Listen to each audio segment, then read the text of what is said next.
हां ब्लॉगचे एक्सपोर्ट नाव येत आहे, एक्सपोर्ट नाव येत आहे. सुस्वागतम सुस्वागतम सुस्वागतम.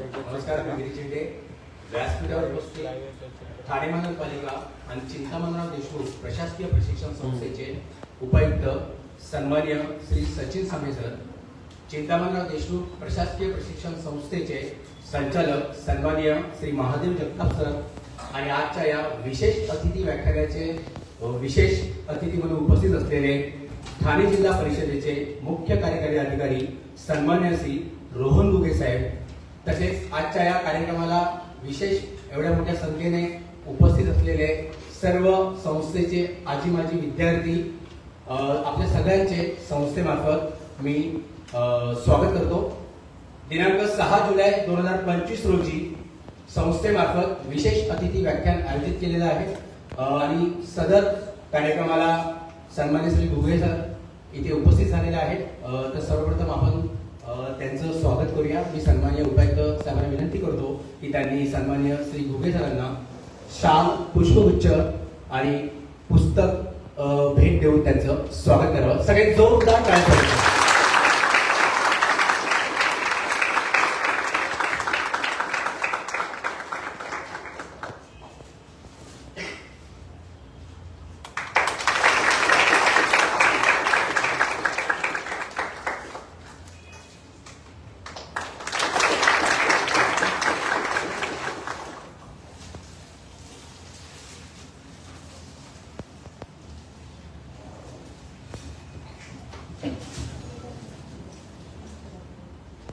सन्माननीय उपायुक्त साहेबांना मी विनंती करतो की त्यांनी प्रस्तावना सांगावी. जोरदार टाळ्यांनी स्वागत करा सन्माननीय.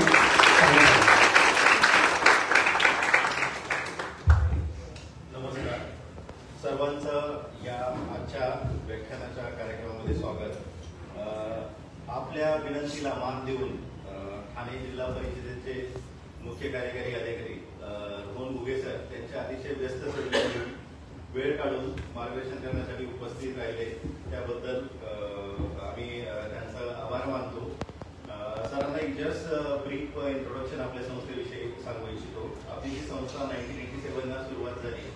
अतिशय कमी छोट्या जागेमध्ये सुरुवात झालेली ही संस्था एक छोटं रोपटं असतं त्याप्रमाणे सुरुवात झाली आणि याचा एक सध्याचा जर आपण आलेख बघितला आहे मोठा वटवृक्ष झालेले आहे. आतापर्यंत आपल्या संस्थेने 90 विद्यार्थी वेगवेगळ्या संघ लोकसेवा आयोग उत्तीर्ण झालेले विद्यार्थी आहेत. त्याच्यामध्ये IAS, IPS, various central service मधले विद्यार्थी आहेत. रिसेंटली आपण लास्ट टाइम डिस्कशन केलं की 7 विद्यार्थी आपले फायनल लिस्ट मध्ये आलेले आहेत. सो त्या अनुषंगाने सर आम्ही इथे विद्यार्थ्यांच्या प्रत्येक टप्प्यावरती प्रिलिम्स परीक्षा असेल, मुख्य परीक्षा असेल, त्यांची पर्सनॅलिटी टेस्ट असेल, प्रत्येक ठिकाणी आम्ही त्यांना पर्सनलाइज कोचिंग देतो. प्रिलिम्सची टेस्ट सिरीज असणार, मेन्सची टेस्ट सिरीज असणार, त्याचप्रमाणे मॉक इंटरव्ह्यूज असतील. प्रत्येक व्हेरियस फील्ड्स मधले फॅकल्टी आम्ही बोलवतो, त्यांना डिटेल त्या अनुषंगाने मार्गदर्शन होतं. ग्रुप डिस्कशन असतात, त्यांना अभ्यासासाठी मोठी लायब्ररी अवेलेबल आहे, वायफायची सुविधा आहे. आणि या वर्षी आपण नव्याने त्यांच्यासाठी जे MMR रिजनचे बाहेरचे मुलं आहेत त्यांना वसतिगृह आपण त्यांना सुरू केलेले आहे. आणि नव्यानेच आपण एक बिल्डिंगचं कामही हाती घेतलेले 2 ते 3 वर्षात ते पूर्ण होईल. सो जेणेकरून त्या ठिकाणी एकाच कॅम्पसमध्ये टीचिंग प्लस रेसिडेन्शियलची व्यवस्था असणार आहे. सो जे जे काही महानगरपालिकेला ठाणे महानगरपालिकेला करता येईल त्या अनुषंगाने आपण ते करतोय. आणि सांगताना आम्हाला आनंद होतो की ठाणे महानगरपालिका महाराष्ट्रातली एकमेव महानगरपालिका आहे की ज्यामध्ये IAS ट्रेनिंगसाठी टीचिंग कोचिंग केलं जातं, अशी संस्था चालवली जाते.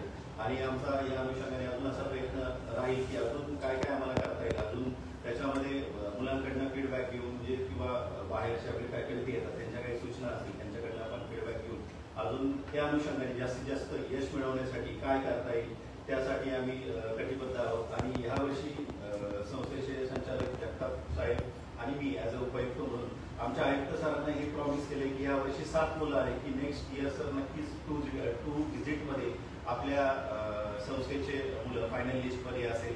सो त्या अनुषंगाने आपण तयारी करूया. तुम्ही तुमच्यामध्ये आम्ही उद्याचे अधिकारी बघतो नक्कीच जे टू व्हिजिटमध्ये जे नंबर असणार हे तुमच्यापैकी असतात. सो तुम्हाला ऑल दी बेस्ट. मी जास्त वेळ न घेता माननीय रोहन घुगे सरांना विनंती करतो की त्यांनी त्यांचं मार्गदर्शन सुरू करावं.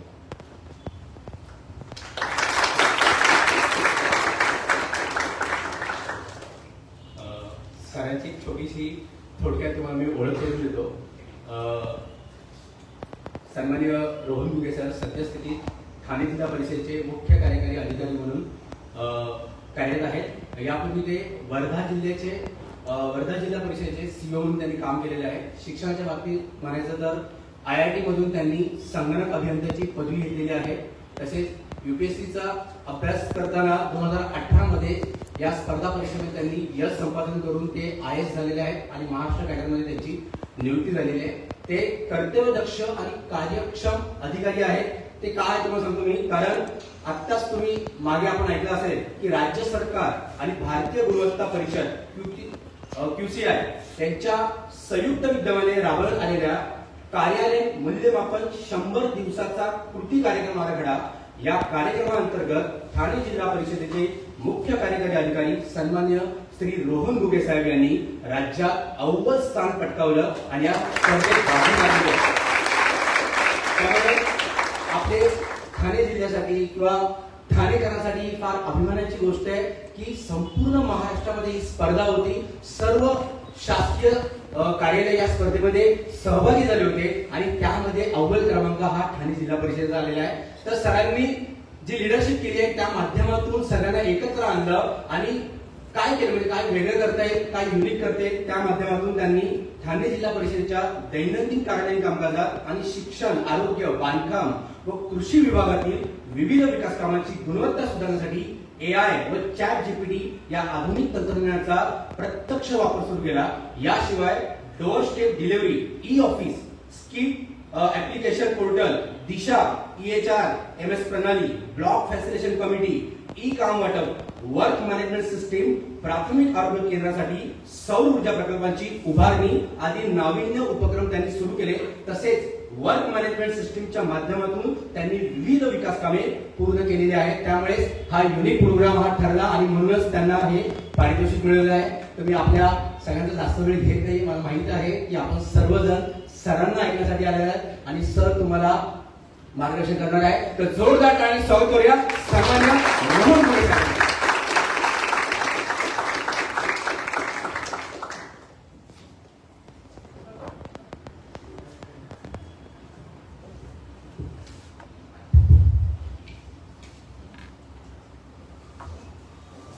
सर्वांना नमस्कार. आवाज येतोय? विषय आहे आजच्या या कार्यक्रमासाठी उपस्थित ठाणे महानगरपालिकेचे उपायुक्त सांगळे साहेब, या अकॅडमीचे डायरेक्टर जगताप साहेब आणि इतर सर्व त्यांचा स्टाफ आणि माझे विद्यार्थी बंधू भगिनी. आपण ज्या अकॅडमीत बसलोय ते CD देशमुख साहेब कोण होते माहिती आहे आपल्याला? माहिती आहे? ओके, मग त्यांना त्यांच्याबद्दल वेगळं सांगायची गरज नाहीये, परंतु त्यांचा जो वारसा आहे तो या अकॅडमीच्या माध्यमातून आपल्या सर्वांच्या माध्यमातून आपण पुढे चालवतोय आणि त्या आदर्श व्यक्तिमत्वाचं नाव ज्या इन्स्टिट्यूटला लागतंय त्या इन्स्टिट्यूट मधून आपण शिक्षण घेतोय. याबद्दल आपण स्वतःला फॉर्च्युनेट समजलं पाहिजे. याचं कारणही असं सांगतो कारण सुरुवातीला आता मला थोडं ऑडियन्स पण कोण कोण आहेत, कसे आहेत आणि तुम्ही कुठून आला, तुमचं काय बॅकग्राऊंड आहे या पण गोष्टी आपण थोड्याशा जाणून घेऊ. आणि तुमची काय अपेक्षा आहे, म्हणजे तुम्हाला मोटिवेशनल स्पीच पाहिजे.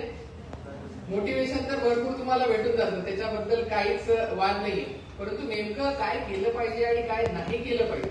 जेवढं काय केलं पाहिजे हे महत्वाचं आहे ना, आजकाल काय नाही केलं पाहिजे हे पण तेवढंच महत्वाचं आहे, कारण त्याच्यामध्ये वेळ लिमिटेड आहे आपल्याकडे. तो वेळ जो एक लिमिटेड 1 वर्षाचा वेळ आहे त्याच्यामध्ये प्रिपरेशन करायचं आहे आणि आपलं जर डायरेक्शन प्रॉपर नसेल तर मग आपल्याला PhD करायची का? PhD करायची असेल तर एकाच विषयामध्ये आपण गुंतून राहिलो तरी चालतं, पण इथे स्मार्टली अभ्यास केला पाहिजे. काय नाही केलं हे पण तेवढंच महत्वाचं आहे. तर आपल्यातले किती जण म्हणजे MMR रिजन माहिती आहे आपल्याला? MMR रिजन काय आहे? MMR रिजन मधले किती आहेत? ऑलमोस्ट सगळेच आहेत. त्याच्या बाहेरचे किती आहेत? त्याच्या बाहेरचे पण आहेत. इंजिनिअरिंग बॅकग्राऊंड, अरे इंजिनिअरिंग बॅकग्राऊंड एवढे कमी. फायनल सिलेक्शन लिस्ट मध्ये माझी जी बॅच होती त्याच्यामध्ये 65%. बाकी मग बाकीच्यांचं बॅकग्राऊंड काय? Science background. Very good. काय हरकत नाही. आणि किती लोकांनी यापूर्वी अटेम्प्ट दिलेला आहे? ओके. मग तुमचे ऑप्शनल्स वगैरे ऑलरेडी झालेले असतील, डिसाइडेड असतील. आणि आता तुम्हाला बेसिक जे फाउंडेशन आहे ते त्याची पण काही फार जास्त म्हणजे गरज नाहीये. तर ज्यांचे ऑप्शन्स डिसाइडेड नाहीयेत असे कोण आहेत ऑप्शनल्स? आणखी ऑप्शनल्स तुमचे डिसाइडेड नाहीयेत. तर मी माझा प्रवास सांगतो आणि त्याच्यानंतर आपण तुम्हाला काय अपेक्षित आहे थोडं 2 वे सेशन ठेवूया. कारण काय होतं की बऱ्याच वेळेस स्पीकर आपल्याबद्दलच सांगून जातात आणि एक्झाम बद्दलच सांगून जातात, परंतु ऍक्च्युअल जे मुलांचे डाऊट्स आहेत, कारण इश्यू काय असतो ना, मी माझं स्वतःच सांगतो की मला तरी सिलेक्शन होण्याच्या पूर्वी कोणताही आयएस बघायला मिळाला नव्हता आणि माझी कोणासोबत भेटही नव्हती झाली. त्यामुळे मला काय इंटरॅक्शन आहे त्यांच्याबद्दल की नेमकं आपण म्हणतो मला आयएस व्हायचंय, परंतु नेमकं आयएस झाल्यावर काय होतं, म्हणजे काय करायला मिळतं, ते वर्थ आहे की नाही आहे. आपण जर जी एमपीएससी एक्झाम देतो त्याच्यात आयएस सोडून आणखी किती पोस्ट आहे? 23 पोस्ट आहेत. आणखी त्या पोस्ट कोणत्या आहेत त्याच्याबद्दल कधी विचार केलाय?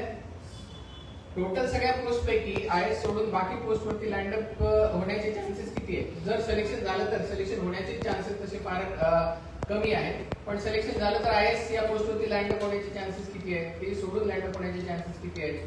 आणि मग पुढे काय करायचं? आपल्यापैकी किती जणांनी एक टाइमलाईन ठरवली की मी 2 वर्ष ट्राय करणार, 3 वर्ष ट्राय करणार, नाही झालं तर मी fall back to my plan B किंवा माझा दुसरा ऑप्शन? असे किती जणांनी ठरवली टाइमलाईन? Very good. त्याच्यातली टाइमलाईन आता 1-2 अटेम्प्ट झाले पण असतील. मग त्याच्यानंतर आता आपण काही स्वतःचं मूल्यमापन केलंय का? नेमकं माझं काय स्ट्रेंथ आहे, विकनेस आहे आणि एक्झामची काय अपेक्षा आहे? 2च गोष्टी आहेत, मी कोण आहे आणि एक्झामला काय पाहिजे. त्याच्यातला गॅप जर ब्रीच झाला तर सिलेक्शन आहे, नाही ब्रीच झाला तर मग प्लॅन बी आहे. एवढं सिंपल गणित आहे. मग त्याच्यासाठी एक्झामला काय पाहिजे हे बघितलंय का? माझ्यामध्ये काय आहे हे बघितलंय का? सगळ्यात महत्वाचं आहे की स्वतःला ओळखण्याची तुमची तयारी पाहिजे. स्वतःच्या मिस्टेक्स ज्या आहेत त्या किंवा विकनेसेस जे आहेत ते आयडेंटिफाय करता यायला पाहिजे. प्रत्येक वेळेसच तुम्हाला कोणीतरी येऊन सांगेल असं नाही. त्यासाठी स्वतः पण थोडंसं आत्मपरीक्षण करायला शिकलं पाहिजे. मी माझा प्रवास सांगतो कसा झाला आणि त्याच्यामधून मग आपण पुढे जाऊया आणि तुमचे पण काय डाऊट्स असतील ते डाऊट्स आपण क्लिअर करूया. तर हे मोटिवेशनल स्पीच असणार नाहीये, अपेक्षित पण नाहीये. तुम्ही युट्यूब वरती सर्च केलं तर तुम्हाला भरपूर साऱ्या गोष्टी याच्यामध्ये भेटून जातील. माझंही नाव बऱ्याच लोकांनी सर्च केलं असेल. किती लोकांनी सर्च केलं असेलच ऑफकोर्स, पण तुम्हाला फार काही मिळणार नाही कारण मी सेल्फ स्टडी केलेली होती. मी कुठल्याही क्लासमध्ये नव्हतो, त्याच्यामुळे कुठल्याही क्लासमध्ये जाऊन परत मी हे केलं ते केलं वगैरेचा स्पीच फार जास्त मी दिलेला नाही. जे काही ते आपण पर्सनल जे काही स्टुडंट्स असतील त्यांना जर अपेक्षित असेल काही गायडन्स तर तसं त्या प्रकारचं गायडन्स आपण केलेलं आहे. कोटा फॅक्टरी किती लोकांनी बघितली? अरे वा, ऑलमोस्ट मोर दॅन 50% लोकांनी कोटा फॅक्टरी बघितली. मग त्यामध्ये पण बऱ्याचशा गोष्टी म्हणजे की एक्झाम सोडून पण बाकी सगळ्या गोष्टी कशा इम्पॉर्टंट असतात लाईफमध्ये. तुमच्या प्रिपरेशनची जी जर्नी आहे त्या जर्नीमध्ये बाकी इमोशनल ऍस्पेक्ट्स पण असतात, हेल्थ ऍस्पेक्ट्स पण असतात, फॅमिली ऍस्पेक्ट्स पण असतात आणि एक अपयश पचवण्याची तयारी पाहिजे, त्याच्यातून परत उभारण्याची पण तयारी पाहिजे. या सर्व गोष्टी फार ब्युटिफुली सांगितलेल्या आहेत. आपला जो अभ्यास असतो त्याच्यामध्ये थोडा काळ आपल्याला रिलॅक्स होण्यासाठी पण ठेवायचा असतो. त्यामध्ये पण आपण काहीतरी अशा गोष्टी जर बघितल्या तर ते आपल्यासाठी पण मोटिवेटिंग असतं.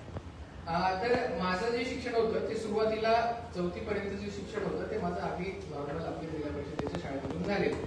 त्याच्यानंतर म्हणजे मराठी मीडियम स्टेट बोर्ड 5वी पासून ते 10वी पर्यंत पण माझं जे शिक्षण झालंय ते मिलिटरी स्कूलमध्ये झालंय, पण ते स्टेट बोर्डचीच मिलिटरी स्कूल होती. आपल्यापैकी किती लोकांचं शिक्षण हे स्टेट बोर्ड मधून झालंय? ऑलमोस्ट सगळ्यांचं झालेलं आहे. मग कुठेतरी कोणीतरी घाबरवलं का तुम्हाला, किंवा तुम्हालाच असं वाटलं का की मला सीबीएसई पॅटर्न असला पाहिजे होता, आता माझी कॉम्पिटिशन तर सीबीएसई वाल्या लोकांसोबत आहे, असं कुठेतरी आलं? मला नाही आलं.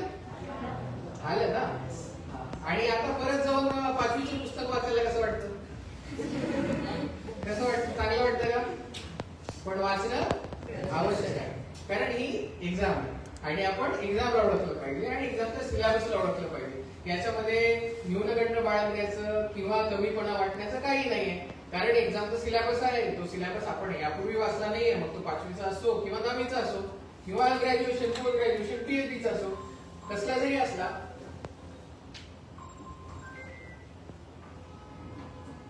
तरी तो करण्याची आपली तयारी पाहिजे. मग स्टेट बोर्ड मधून हे माझं 10वी पर्यंतचं शिक्षण झालं.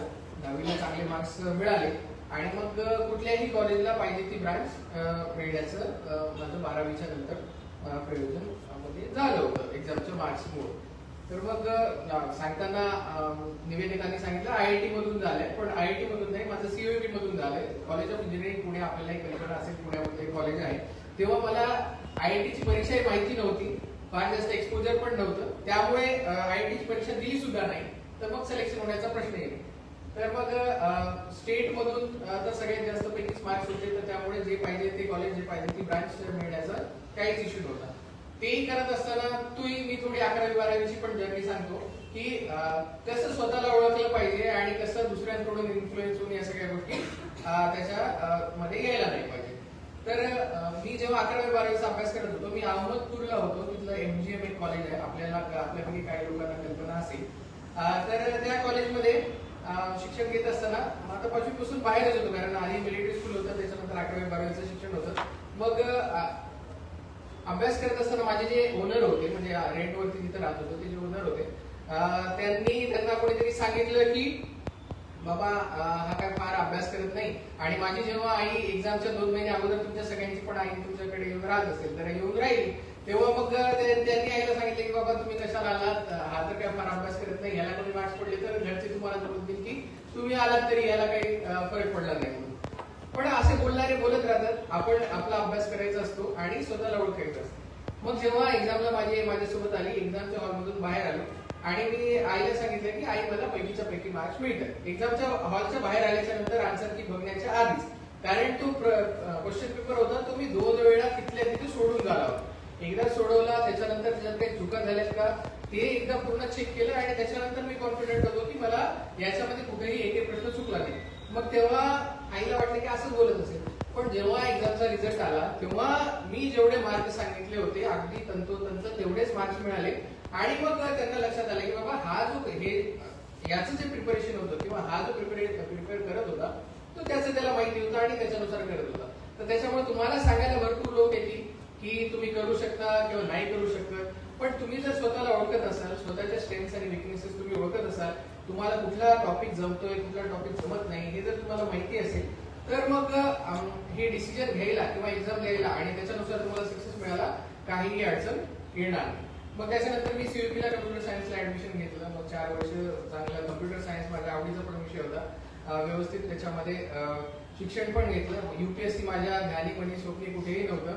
UPSC करण्याचा विचारही नव्हता, मी कोणाला बघितलंही नव्हतं UPSC करताना, आणि माझ्या घरी कोणी गव्हर्नमेंट सर्व्हिसमध्ये यापूर्वी नव्हतं. मग त्याच्यानंतर मी इव्हन जॉबही जॉईन केला. आता आपल्याला काही लोकांना GPUs माहिती असतील. GPUs आता फार ट्रेंडमध्ये आहे सध्या. हे पूर्ण AIचे जे रिव्होल्युशन चालू आहे ते GPUs वरतीच चालू आहे. आणि त्याच्यातली जी बेसिक जी चिप असते, जे हार्डवेअर असतं, that is GPU, that is graphics processing unit. मग ते तेव्हा फार जास्त असं डेव्हलपमेंटल स्टेजमध्ये होतं. मग ती ग्राफिक्स प्रोसेसिंग जी चिप आहे ती मॅन्युफॅक्चरिंगची कंपनी होती. त्याच्यामध्ये मग माझं कॅम्पस प्लेसमेंट झालं आणि त्याच्यामध्ये मग सॉफ्टवेअर डेव्हलपमेंट जे असतं ते मी करत होतो. मग पहिले पुण्याला होतो, मग त्याच्यानंतर लंडनला गेलो आणि ती कंपनी बेसिकली तिथली होती. मग त्याच्यानंतर आमचं जे डिस्कशन व्हायचं तिथल्या लोकांसोबत आणि आपल्या पुण्यातल्या पण माझ्या बाकीच्या मित्रांसोबत, तर असं लक्षात आलं की आपल्याला समाजाने भरपूर काही दिलेलं आहे आणि आपणही कुठेतरी देणं लागतो आणि त्याच्यासाठीचा बेस्ट प्लॅटफॉर्म कुठला असतो. बस इथपासून चाचपणी सुरू झाली. पॉलिसी मेकिंग आणि ऍक्च्युअल डिलिव्हरी याच्यासाठीचा बेस्ट प्लॅटफॉर्म जर कुठला असेल, तर मग नुसतं आपण हे झालं पाहिजे म्हणण्यापेक्षा हे कसं केलं पाहिजे, त्याच्यासाठी मी काय करू शकतो, अशा प्रकारची एक चाचपणी सुरू झाली. आणि त्याच्यामध्ये लक्षात आलं की UPSC मधून IIC एक उपाधी असते, एक पद असतं आणि त्याच्या माध्यमातून आपल्याला या सर्व गोष्टींमध्ये काम करता येईल. तर मग ठरवलं की आता जायचं, आता ठीक आहे रिझाईन करूया. मग मी माझ्या मॅनेजरला सांगितलं की मला रिझाईन करायचं. तर मग मॅनेजर म्हटले की अरे बाबा तुला तर आम्ही एवढं सगळं दिलं इथं, म्हणजे इव्हन फॉरेन ऑपॉर्च्युनिटी दिली, तिकडे काम करण्याची संधी दिली जी की लोकांना भरपूर वर्ष मिळत नाही, तुला सगळं मिळालं तर तू का सोडत आहे. मग मी त्यांना थोडं कन्व्हिन्स करण्याचा प्रयत्न केला की बाबा हे जे आहे की मी पूर्ण सेक्टर चेंज करतोय, असं नाही की इथलं नॉलेज घेऊन मी दुसऱ्या कुठल्या तरी कंपनीचा काय बेनिफिट करतोय, तर मी पूर्ण सेक्टर चेंज करत असल्यामुळे मला आपण समजून घ्यावं. आणि त्यांनी ते समजून घेतलं आणि ठीक आहे मग मी रिझाईन केलं. ते रिझाईन करत असताना मी घरी पण फार जास्त विचारलं नाही, कारण too many cooks spoil the broth असं म्हणतात. जेवढ्या जास्त लोकांना आपण विचारायला जाऊ तेवढ्या जास्त लोकांचे जे माइंडसेट असतात ते आपापले जीवन जगलेले असतात, त्यांचे स्वतःचे एक फ्रेम ऑफ माइंड असते आणि ते त्याच्यातून आपल्याला सांगण्याचा काहीतरी प्रयत्न करत असतात. तर त्याच्यामुळे अगेन स्वतःला ओळखणं का गरजेचं आहे की मी करू शकतो की नाही करू शकत हे आधी स्वतःला विचारलं पाहिजे. नेमकं मला का करायचंय आणि मला केलंच पाहिजे का हे आपलं आधी क्लिअर पाहिजे. ऑप्शनल नाहीये सिलेक्शन, म्हणजे करून बघू, देऊन बघू, झालं तर ठीक आहे, नाही झालं तरी ठीक आहे, असा ऍटिट्यूड जर घेऊन आपण केलं तर नाही होणार. याच्यामध्ये इश्यू काय आहे की जवळपास 10 ते 12 लाख लोक परीक्षा देतात आणि फायनल जी यादी असते ती 1000ची असते आणि त्याच्यातही IAS आणखी कमी पोस्ट असतात. मग त्याच्यामुळे आपण ही जी कॉम्पिटिशन आहे तर त्याच्यामध्ये नक्कीच याच्यामध्ये होऊ पण शकतात, नाही होऊ शकतात. याच्यामध्ये सब्जेक्टिव्ह एक्झाम असल्यामुळे खूप सारे परमुटेशन कॉम्बिनेशन आहे. आता ते मी पुढे सांगतोच की ऑप्शनल मध्ये पण कसं या सगळ्या गोष्टी डिफाईन होतात, परंतु एवढे सगळे परमुटेशन कॉम्बिनेशन असल्यामुळे आणि मी हे बघितलंय की माझ्यासोबत प्रिपेअर करणारे अगदी डिझर्विंग असलेले मुलं पण याच्यामध्ये सिलेक्ट आहेत.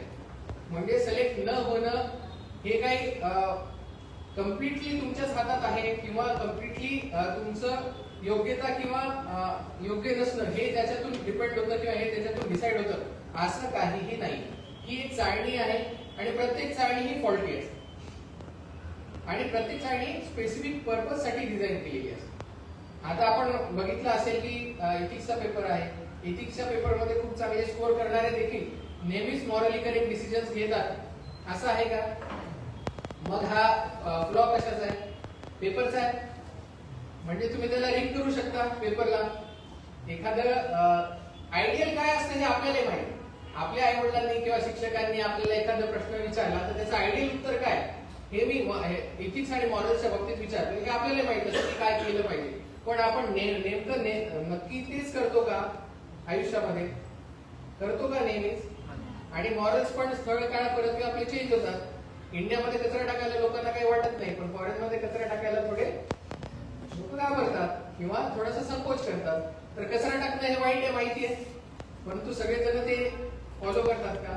नाही. म्हणजे काय योग्य आहे हे आपल्याला माहित असतं, ते एक्झाम मध्ये मार्क देखील मिळतात, परंतु नेमका माणूस तसाच आहे का हे सांगणं कठीण असतं. पण आता युपीएससी तरी काय करणार? त्यांना सब्जेक्टिव्ह एक्झाम घ्यायचे, पर्सनॅलिटी टेस्ट ठेवलेली आहे नंतर, परंतु जो इथिक्सचा पेपर आहे त्याच्यामध्ये तो व्यक्ती कसा विचार करतो आणि तो विचार त्याचा आर्टिफिशियल आहे की त्याचा स्वतःचा विचार आहे हे कळण्याचं काही माध्यम नाही. मग त्याच्यामुळे ही डिझाईन केलेली टेस्ट आहे. तर त्याच्यामध्ये पास होणारे सगळेच कम्प्लिटली योग्य होते, म्हणजे नाही पास झाले हे त्यांच्यापेक्षा कमी योग्यतेचे होते असं काहीही नाहीये. मी स्वतः बघितलेले आहेत, माझे कितीतरी मित्र आहेत की जे खूप जास्त डिझर्व करत असून देखील युपीएससी मध्ये फायनली लिस्ट मध्ये आले नाही, परंतु ते आपापल्या प्लॅन बी वरती फॉलबॅक झालेत आणि ते आता त्यांच्या क्षेत्रामध्ये खूप चांगलं करत आहेत. असो, मग त्याच्यानंतर रिझाईन करून मी आलो आणि मग आता तुम्हाला सगळ्यांना पहिल्यांदा प्रश्न पडला असेल की क्लासेस कोणते लावू, त्याच्याही आधी प्रश्न पडला असेल की कोणत्या सिटीमध्ये राहू. पडला होता ते आता तुमचं मोस्ट ऑफ द लोकांचं हे सॉल्व्ह झालेलं आहे. तुमचा क्लास आणि तुमचा केस डिफाईन झालेला आहे, परंतु माझ्यासमोर तो पण प्रश्न होता. तर मी दिल्लीला गेलो प्रिपरेशनसाठी. तर का गेलो तर एकमेव रिझन होतं की मला पुण्याला नव्हतं राहायचं, कारण माझा जॉब, माझं शिक्षण हे पुण्यामध्ये झालं होतं, माझे रिलेटिव्ह, माझे फ्रेंड्स हे पुण्यामध्ये होते. आणि दुसरं रिझन त्याचं की एक वातावरण जे असतं ते वातावरण मिळालं. हे दोन्ही रिझन तुमचे पण इथं सॅटिस्फाय होतात. इथे तुम्हाला अगदी चांगलं वातावरण आहे, इथे तुम्हाला प्रॉपर गायडन्स आहे, इथे म्हणजे अशा प्रकारची इन्स्टिट्यूट कुठे दुसरीकडे चालवली जाते हे माझ्या तरी बघण्यात नाही. म्हणजे महानगरपालिकाच सोडा, पण बाकी पण कुठल्याही ठिकाणी अशी इन्स्टिट्यूट की जिथे तुम्हाला राहण्या खाण्याची व्यवस्था, जेवणाची व्यवस्था आता पुढे चालू करतील ते सध्या नाहीये, परंतु तुमची ऑप्शनल एकाच छताखाली, तुमचे टेस्ट सिरीज एकाच छताखाली, तुमची इंटरव्ह्यूची मॉक टेस्ट एकाच छताखाली, तुमचं प्रिलिम्सचं प्रिपरेशन एकाच छताखाली, हे सगळं तुम्हाला एकाच ठिकाणी मिळतंय. राहायची सुविधा मिळते, एक चांगलं वातावरण मिळतंय, बस आपल्याला एवढंच पाहिजे असतं. मग त्याच्यानंतर मी दिल्लीला गेलो. दिल्लीला गेल्याच्या नंतर आता पुढचा प्रश्न की क्लास कोणता लावायचा. मग क्लास लावायचा की नाही हा पहिला प्रश्न. कारण मी थोडेसे बुक्स बघितले. आता तुम्ही सगळ्यांनी सुरुवात प्रिपरेशनची जेव्हा केली असेल तेव्हा एनसीईआरटीचे बुक्स बघितले असतील. त्याच्यानंतर काही फिक्स बुक्स आहेत, जसं की लक्ष्मीकांत आहे, जीसी लिऑंग आहे, असे जे बुक्स आहेत ते हे किंवा हिस्ट्रीचे बुक्स आहेत, एनसीईआरटीचे बुक्स आहेत, ते बुक्स तुम्ही नेहमी करणारच आहे. म्हणजे हे तुम्हाला कोणत्याही तुम्ही 100 टॉपर्सची जरी भेटलात बोललात तरी तुम्हाला हे बुक्स तरी कॉमन लिस्टमध्ये येतीलच. बाकीचे बुक्स ते प्रत्येक जण वेगवेगळे सांगतील. मग हे बुक्स मी वाचून बघितले आणि बघितलं की फार जास्त आवश्यकता आहे का आपल्याला, की समजतंय की नाही समजतंय, फार जास्त आवश्यकता आहे का. आणि एक आपली एक पेस असते वाचण्याची, समजून घेण्याची, आणि त्या पेस सोबत जर ते क्लासची टायमिंग मॅच होत असेल आणि त्यांची पेस मॅच होत असेल तरच ते करण्यात अर्थ आहे. नाहीतर मग आपलाही वेळ वाया जातो आणि आपल्याला जे त्या क्लासमधून आउटपुट मिळायचंय, जे 100% आकलन मिळायचं आहे तेही मिळत नाही. मग मी ते बुक्स वाचून बघितले आणि मला असं वाटलं की अरे हे डुएबल आहे, हे काय बेसिक गोष्टी आहे आणि हे जर आपण स्वतः जरी केलं तरी समजण्यासारखे आहे. परंतु याच्यामध्ये सगळ्यांच असं असतं असं नाही. जेव्हा मी सिलेक्ट होऊन जेव्हा अकॅडमीमध्ये गेलो, जेव्हा 350 लोकांचा फाउंडेशन कोर्स असतो, 180 लोकांचा फेज 2 असतो आणि बाकीची ट्रेनिंग असते IST, तर मग त्याच्यामध्ये असं लक्षात आलं की प्रत्येकाचा प्रवास वेगवेगळा, प्रत्येकाचे सिलेक्ट होण्याचे मार्ग वेगवेगळे. म्हणजे जेवढ्या व्यक्ती तेवढ्या प्रवृत्ती जशा असतात तसे तेवढे सिलेक्ट होण्याचे मार्ग आहेत. कोणी घरी राहून आपल्या गावाकडे खेड्याकडे राहून पण प्रिपरेशन केलेलं आहे. कोणाचे आई वडील जनरेशनल म्हणजे आजोबा आजीपासून सगळे जनरेशनल ब्युरोक्रॅट्स होते, त्यांच्या सकाळी उठल्या उठल्या त्यांच्या हातामध्ये पेपरच्या नोट्स यायच्या, न्यूजपेपरच्या नोट्स यायच्या काढून, म्हणजे त्यांच्या आई वडिलांनी न्यूजपेपरच्या नोट्स काढून दिलेल्या असायच्या ब्रेकफास्ट सोबत. त्यांना ऑप्शनलचे लोक घरी शिकवायला यायचे आणि काही लोकांनी क्लासही न लावता सेल्फ स्टडीने आपापल्या खेडेगावामध्ये राहून पण प्रिपरेशन केलेलं आहे, तेही सिलेक्ट होऊन शेवटी तिथेच आले. तर त्याच्यामुळे असे मनामध्ये ठोकताळे जे आपण बांधलेले असतात, अरे हे मी नाही केलेलं, माझं स्टेट बोर्ड होतं, माझं इंग्लिश मीडियम नव्हतं किंवा माझा ऑप्शनल हा नव्हता, माझा ऑप्शनल आता मला कम्प्युटर सायन्स अवेलेबलच नव्हता. तसं तुमच्या बऱ्याच लोकांच्या बाबतीत असेल की तुम्हाला ऑप्शनल एकतर अवेलेबल नसेल किंवा तुम्हाला तो घ्यायचा नसेल. आपल्या ग्रॅज्युएशनचा ऑप्शनल किती लोकांनी घ्यायचा? व्हेरी गुड, तुम्ही फॉर्च्युनेट आहात की ऍक्च्युली तुम्ही जे स्टडी केलेलं आहे ग्रॅज्युएशन साठी ते तुम्हाला तुमच्या एक्झाम मध्ये फायद्याचं ठरतंय. कम्प्युटर सायन्स हे तुम्हाला आता UPSCचा सिलेबस माहिती आहे, त्याच्यामध्ये आता ते सायन्स अँड टेक्नॉलॉजीचा जेवढा टॉपिक आहे ते जर सोडलं तर आणि करंट अफेअर्स मध्ये एखादा क्वेश्चन जर चुकून आला तर आला, एवढंच कम्प्युटर सायन्सचं सध्या तरी UPSC सोबत रिलेव्हन्स आहे, त्याच्यामध्ये ऑप्शनल देखील नाही. तर मग तिथं गेल्याच्या नंतर क्लास तर लावायचं नाही ठरलं GS साठी, मग ऑप्शनलचा क्लास लावायचा की नाही असं. मग ऑप्शनल आता सगळेजण जे शेवटी घेतात तर तसाच ऑप्शनल मी जिओग्राफीचा ऑप्शनल निवडला. Geography, public administration, political science आणि आता आजकाल अँथ्रोपोलॉजी फार जास्त चालायला लागले. आमच्या 1-2-3 बॅच आधीपासून अँथ्रोपोलॉजीचं फार बूम आलं होतं. आताही आहे अँथ्रोपोलॉजी कोणाचं आहे ना? जिओग्राफी वाले किती? पब्लिक ऍडमिनिस्ट्रेशन, बाकी लोक काय बोल? सोशियोलॉजी एक असेल, सोशियोलॉजी, हिस्ट्री फार आधी घ्यायची, आता हिस्ट्री घेत नाही. किंवा जिओग्राफी पण आमच्या वेळेसपासून तेही सांगतो मी जिओग्राफी पण मी पण सोडलाय जिओग्राफी. तर पहिले मी पण जिओग्राफी घेतला, मग एक्झाम दिली. एक्झाम दिल्याच्यानंतर प्रिलिम्स मला कधीच प्रॉब्लेम आला नाही. प्रिलिम्स मध्ये म्हणजे आपण इमॅजिन करतो कट ऑफ असतो त्याच्यापेक्षा 30-40 मार्क्स नेहमीच जास्त असायचे. त्याच्यामुळं प्रिलिम्स मला 158 पर्यंत मार्क्स पडलेले प्रिलिम्स मध्ये. तर त्याच्यामुळे काही फरक नाही पडत, प्रिलिम्स असंच होतं. तर प्रत्येकाचे जसं मी म्हटलं ना स्ट्रेंथ्स आणि विकनेसेस वेगवेगळे असतात, तर तसा प्रत्येकाचा पाथ पण वेगवेगळा असतो. आता माझी फ्रेंड होती, तिने 5 अटेम्प्ट केले. पहिल्या 4 मध्ये प्रिलिम्स नाही झाली आणि 5व्या वेळेस प्रिलिम्स सोबत फायनल सिलेक्शन. म्हणजे असं पण होऊ शकतं. परंतु तिला माहिती होतं की तिचं मेन्स खूप स्ट्रॉंग आहे, तिचा इंटरव्ह्यू खूप स्ट्रॉंग आहे आणि ती एकदा संधी मिळाली तर ती फायनली क्रॅक करू शकते. तर मग कुठेतरी प्रिलिम्स मध्ये राहत होतं म्हणून ते तसं झालं. तर असो, म्हणजे यशाचे प्रत्येक मार्ग वेगळे असतात, त्याच्या स्टोरी पण वेगवेगळ्या असतात. तर मग प्रिलिम्स कधी प्रॉब्लेम आला नाही. पण मग ऑप्शनलचं काय करायचं? मग सगळेजण जसं तेव्हा खूप फेमस होता हा, म्हणजे आमच्या आधी काही 5-6 वर्ष अगोदर 2 ऑप्शनलचा ट्रेंड होता, त्याच्यामध्ये पब्लिक ऍडमिनिस्ट्रेशन आणि जिओग्राफी हा खूप पॉप्युलर कॉम्बिनेशन होता. आणि त्याच्यानंतर जेव्हा एक ऑप्शनल झाला तरी लोक सेपरेटली हा एक ऑप्शनल तरी घ्यायचेच. मग ज्यांचं काही दुसरं टेक्निकल बॅकग्राऊंड आहे त्यांच्यासाठी ह्युमॅनिटीजचा कुठला सब्जेक्ट सोपा वाटत असेल, आपल्या आजूबाजूचं जे काही असेल तर ते आहे जिओग्राफी. मग जिओग्राफी ऑप्शनल घेतला आणि एक्झाम दिल्याच्या नंतर 10 मार्कांनी माझा इंटरव्ह्यूचा कॉल राहील. आणि तेव्हा त्याच्या आदल्या वर्षी जिओग्राफीमध्ये ज्याचं 125 रँक आला होता जिओग्राफी घेऊन, आणि त्याचं सिलेक्शन हे त्यांनी आयपीएसचा ऑप्शन केला होता, परंतु मग आयएसच्या साठी म्हणून त्यांनी परत ट्राय केला होता. तर त्याला माझ्यापेक्षा कमी मार्क्स होते माझ्यासोबत, म्हणजे ज्याची मागच्या वर्षी 125 रँक आलेली आहे, माझ्यासोबत जिओग्राफीमध्ये माझा फर्स्ट अटेम्प्ट असताना त्याला माझ्यापेक्षाही कमी मार्क्स होते, ज्याला ऑलरेडी सिलेक्शन होऊन जस्ट थोडक्यामध्ये त्याला आयएसचं सिलेक्शन साठी त्यांनी परत अटेम्प्ट दिला होता.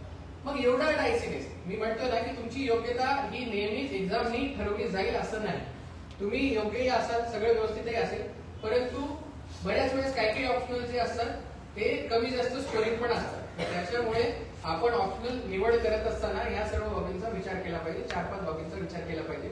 आपल्यातल्या मोस्ट ऑफ द 90% लोकांनी ऑप्शनल ऑलरेडी निवडलेला आहे. ज्यांनी नाही निवडलंय त्यांच्यासाठी सांगतो. तर ऑप्शनल निवडत असताना आपण काय काय बघितलं पाहिजे, तर ऑप्शनल निवडत असताना सगळ्यात आधी आपण बघितलं पाहिजे की आपल्याला त्या सब्जेक्टची आवड आहे. हा एकच मुद्दा झाला, फक्त त्या आवडीच्या याच्यावरती खूप लोक ऑप्शनल घेऊन टाकतात, परंतु बाकीच्या पण गोष्टी बघितल्या पाहिजे. जिओग्राफीची मला आवड होती का? होती. झाला का स्कोर? पहिल्या ह्याच्यात नाही. मग का नाही झाला तर त्याचे वेगवेगळे कारण असतात. तर आवड आहे का हा पहिला मुद्दा. दुसरा मुद्दा, मागच्या वर्षीचा तुमचा स्कोरिंग पॅटर्न काय आहे, तो एक मुद्दा तुम्ही चेक केला पाहिजे, तो फार महत्वाचा आहे. आणि तिसरा मुद्दा आहे की तुम्हाला आजूबाजूला प्रिपेअर करणारे त्या ऑप्शनचे काही ग्रुप आहे का, म्हणजे तुम्ही सोबत प्रिपेअर करू शकता का.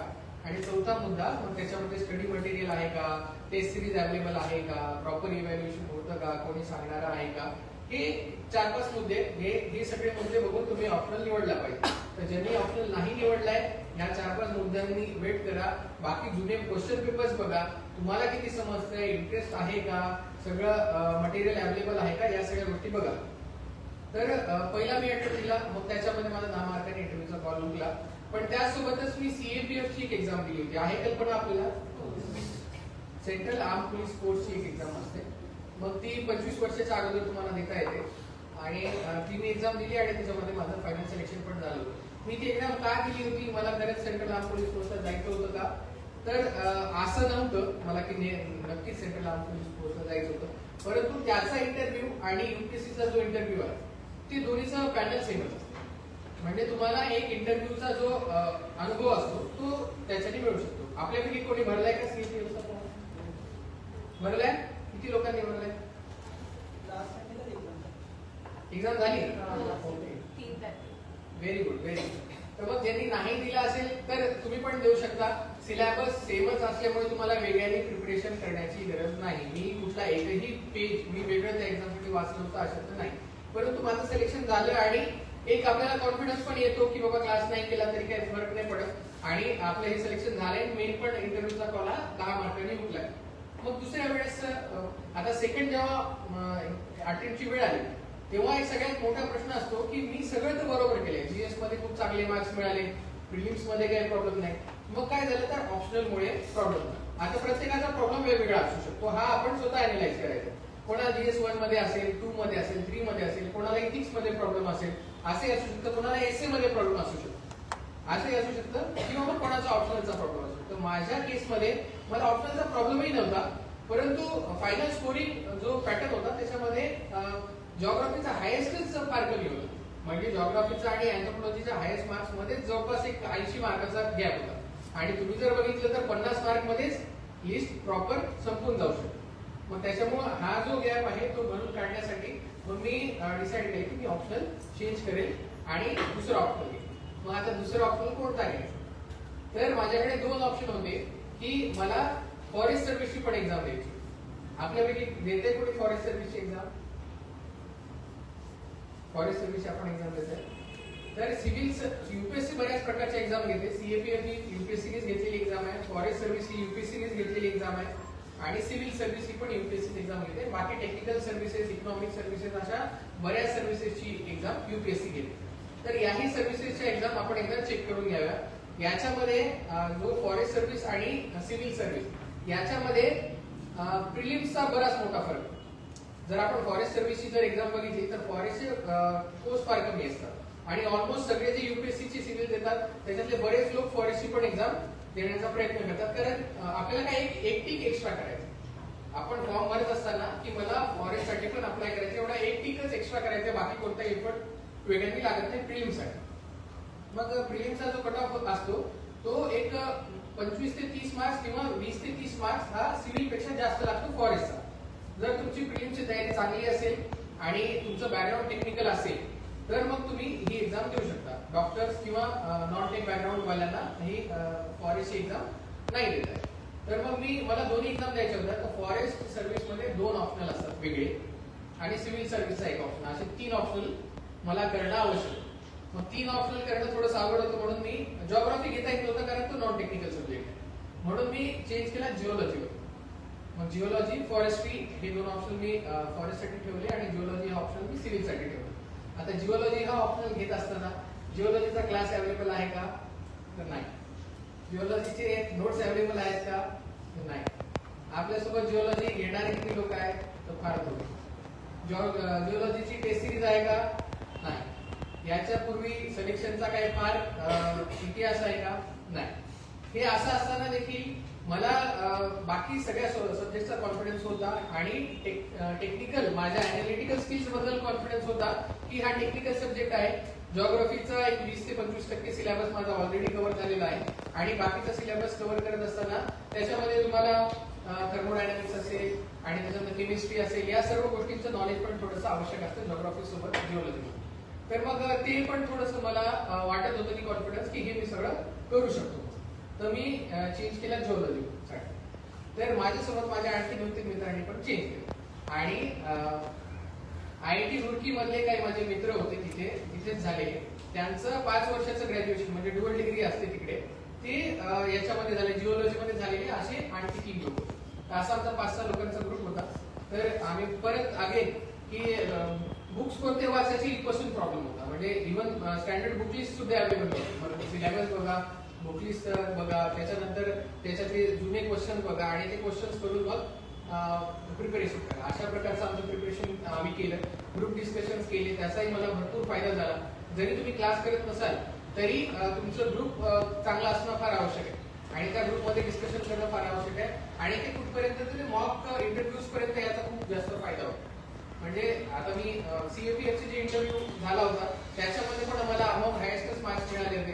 त्याच्यानंतर जो हा मी ऑप्शन दिला जिओलॉजी घेऊन दोन्ही, जेव्हा फॉरेस्ट सर्व्हिस आणि सिव्हिल सर्व्हिस, तर याच्यामध्ये दोन्हीमध्ये माझं फायनल सिलेक्शन झालं. इकडनं मला IRS मिळालं सिव्हिल मधून आणि इकडनं मला फॉरेस्ट सर्व्हिस मिळालं. आणि मग चूज करायचं होतं की आता फॉरेस्ट सर्व्हिस घेऊ का आता IRS घेऊ. तर मग आपल्या प्रत्येकाचे वेगवेगळे मोटिव्ह असतात. माझा सर्व्हिसमध्ये येत असताना मोटिव्ह होता की मला लोकांसोबत काम करायचंय, लोकांचा कनेक्ट असला पाहिजे. IRS हा अगेन 9 to 5 जॉब सारखा होता माझ्यासाठी. मग त्याच्यामुळे मी IRS चूज नाही केला आणि मी इंडियन फॉरेस्ट सर्व्हिस चूज केली आणि मी ट्रेनिंगला देखील देहरादूनला त्याची IGNFA म्हणून अकॅडमी आहे तिथे गेली. मग ट्रेनिंग करत असताना परत मी प्रिपरेशन केली आणि आपल्याला एक ऑप्शन असतो की फाउंडेशन कोर्स जो असतो तो इनिशियली तुम्ही स्किप करू शकता जर तुमचं IAS नसेल तर. IAS असल्याच्या नंतर तुम्हाला फाउंडेशन कोर्स तेव्हाच करावा लागेल. मग त्या फाउंडेशन कोर्स मी स्किप केला आणि ते तोपर्यंत माझी मेन्स झाली. मेन्स होऊन मग मी अकॅडमी जॉईन केली आणि मग अकॅडमीचा माझा कोर्स सुरू केला. मग त्याच्यामुळे माझा जो मूळ बेसिक टप्पा होता मेन्सचा तो ऑलरेडी झालेला असल्यामुळे मला ट्रेनिंग करताना परत नंतर काही फार अडचण झाली नाही. त्याच्या आधी मी तुम्हाला हे जेव्हा फॉरेस्ट आणि IRS झालं तेव्हा जी माझी इंटरव्ह्यू होती, इंटरव्ह्यू बद्दल पण मी सांगू इच्छितो. आपण जो DF लिहितो, आता हा पुढचा मुद्दा आहे तुमच्यासाठी, पण परत आपली भेट होणार नाही म्हणून मी पुढच्या मुद्द्याबद्दल पण सांगतो. तुमची मॉक इंटरव्ह्यू जे असतात ते पण आता सिटी देशमुख मध्ये तर खूप चांगले मॉक इंटरव्ह्यू होतात आणि ते खूप चांगले व्यक्ती पण बोलवतात ते पॅनलवरती. परंतु सगळीकडेच असं असतं असं नाही. मग काय होतं, बऱ्याच ठिकाणी जे पॅनलवरचे असतात की आम्ही किती हुशार आहोत किंवा विद्यार्थ्यांना डिमोरलाइज कसं करायचं अशा प्रकारचे पण मॉक इंटरव्ह्यूज घेतात आणि काहीच्या काही तुम्हाला फीडबॅक देऊन टाकतात. मग मी इनिशियली काही मॉक इंटरव्ह्यूज दिले, परंतु त्याच्यानंतर आम्ही मॉक इंटरव्ह्यूज आमच्यामध्येच घेतले. आमचे जे फ्रेंड्स होते त्याच्यातलेच 5 लोकांचं पॅनल बनवायचं. काय ते तुम्हाला फक्त जेन्युइन तुम्ही जे आहात तेच बोलायचं आणि स्वतःविषयीच बोलायचं आणि जे काय तुम्ही अभ्यास केला त्याच्याविषयीच बोलायचं.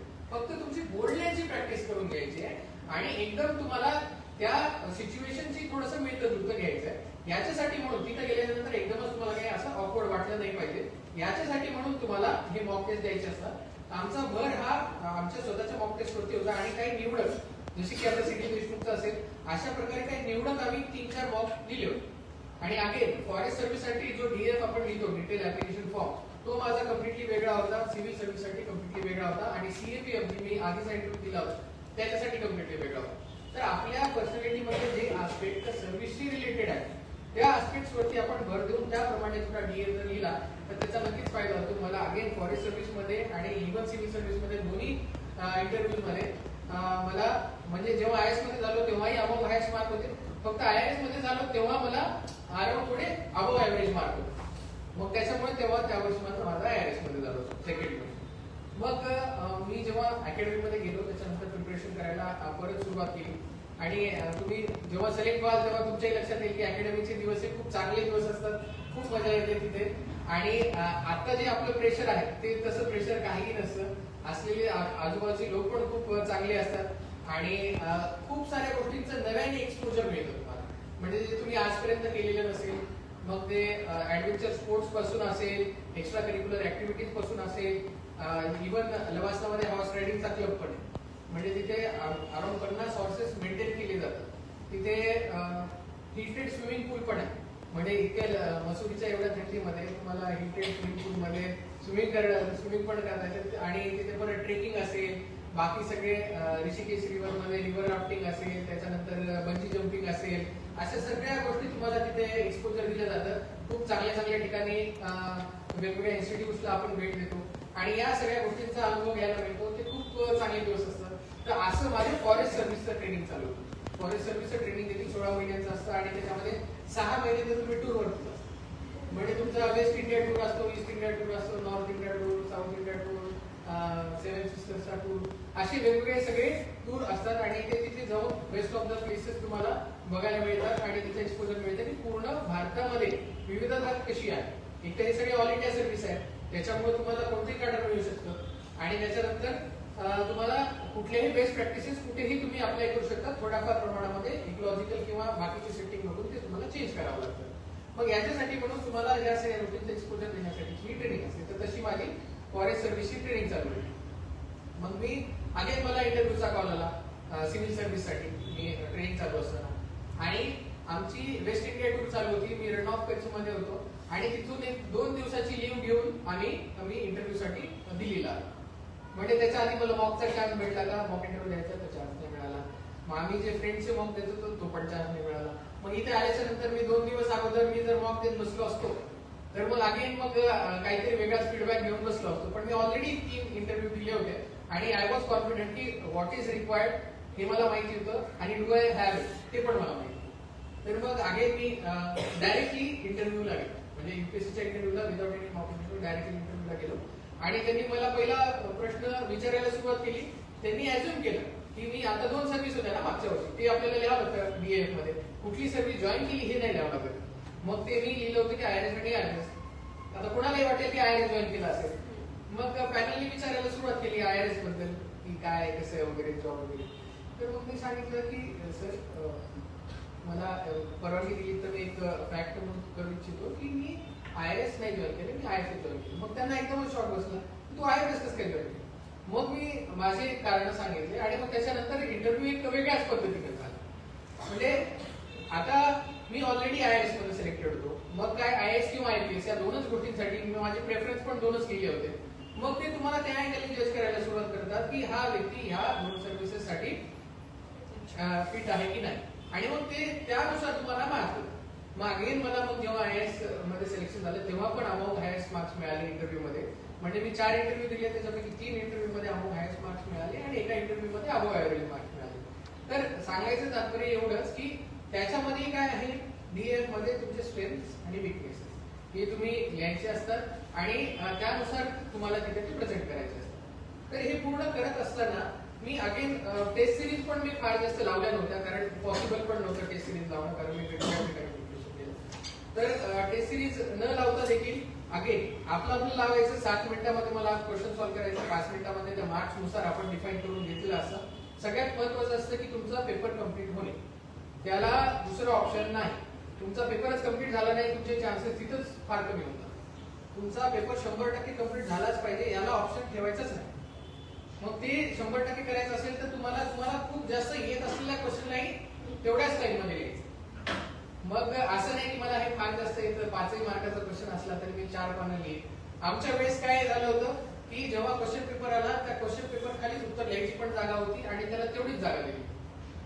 म्हणजे काही लोकांना तर पहिल्या प्रश्नाचं उत्तर लिहिल्यावर कळालं की एवढीच जागा दिलेली आहे.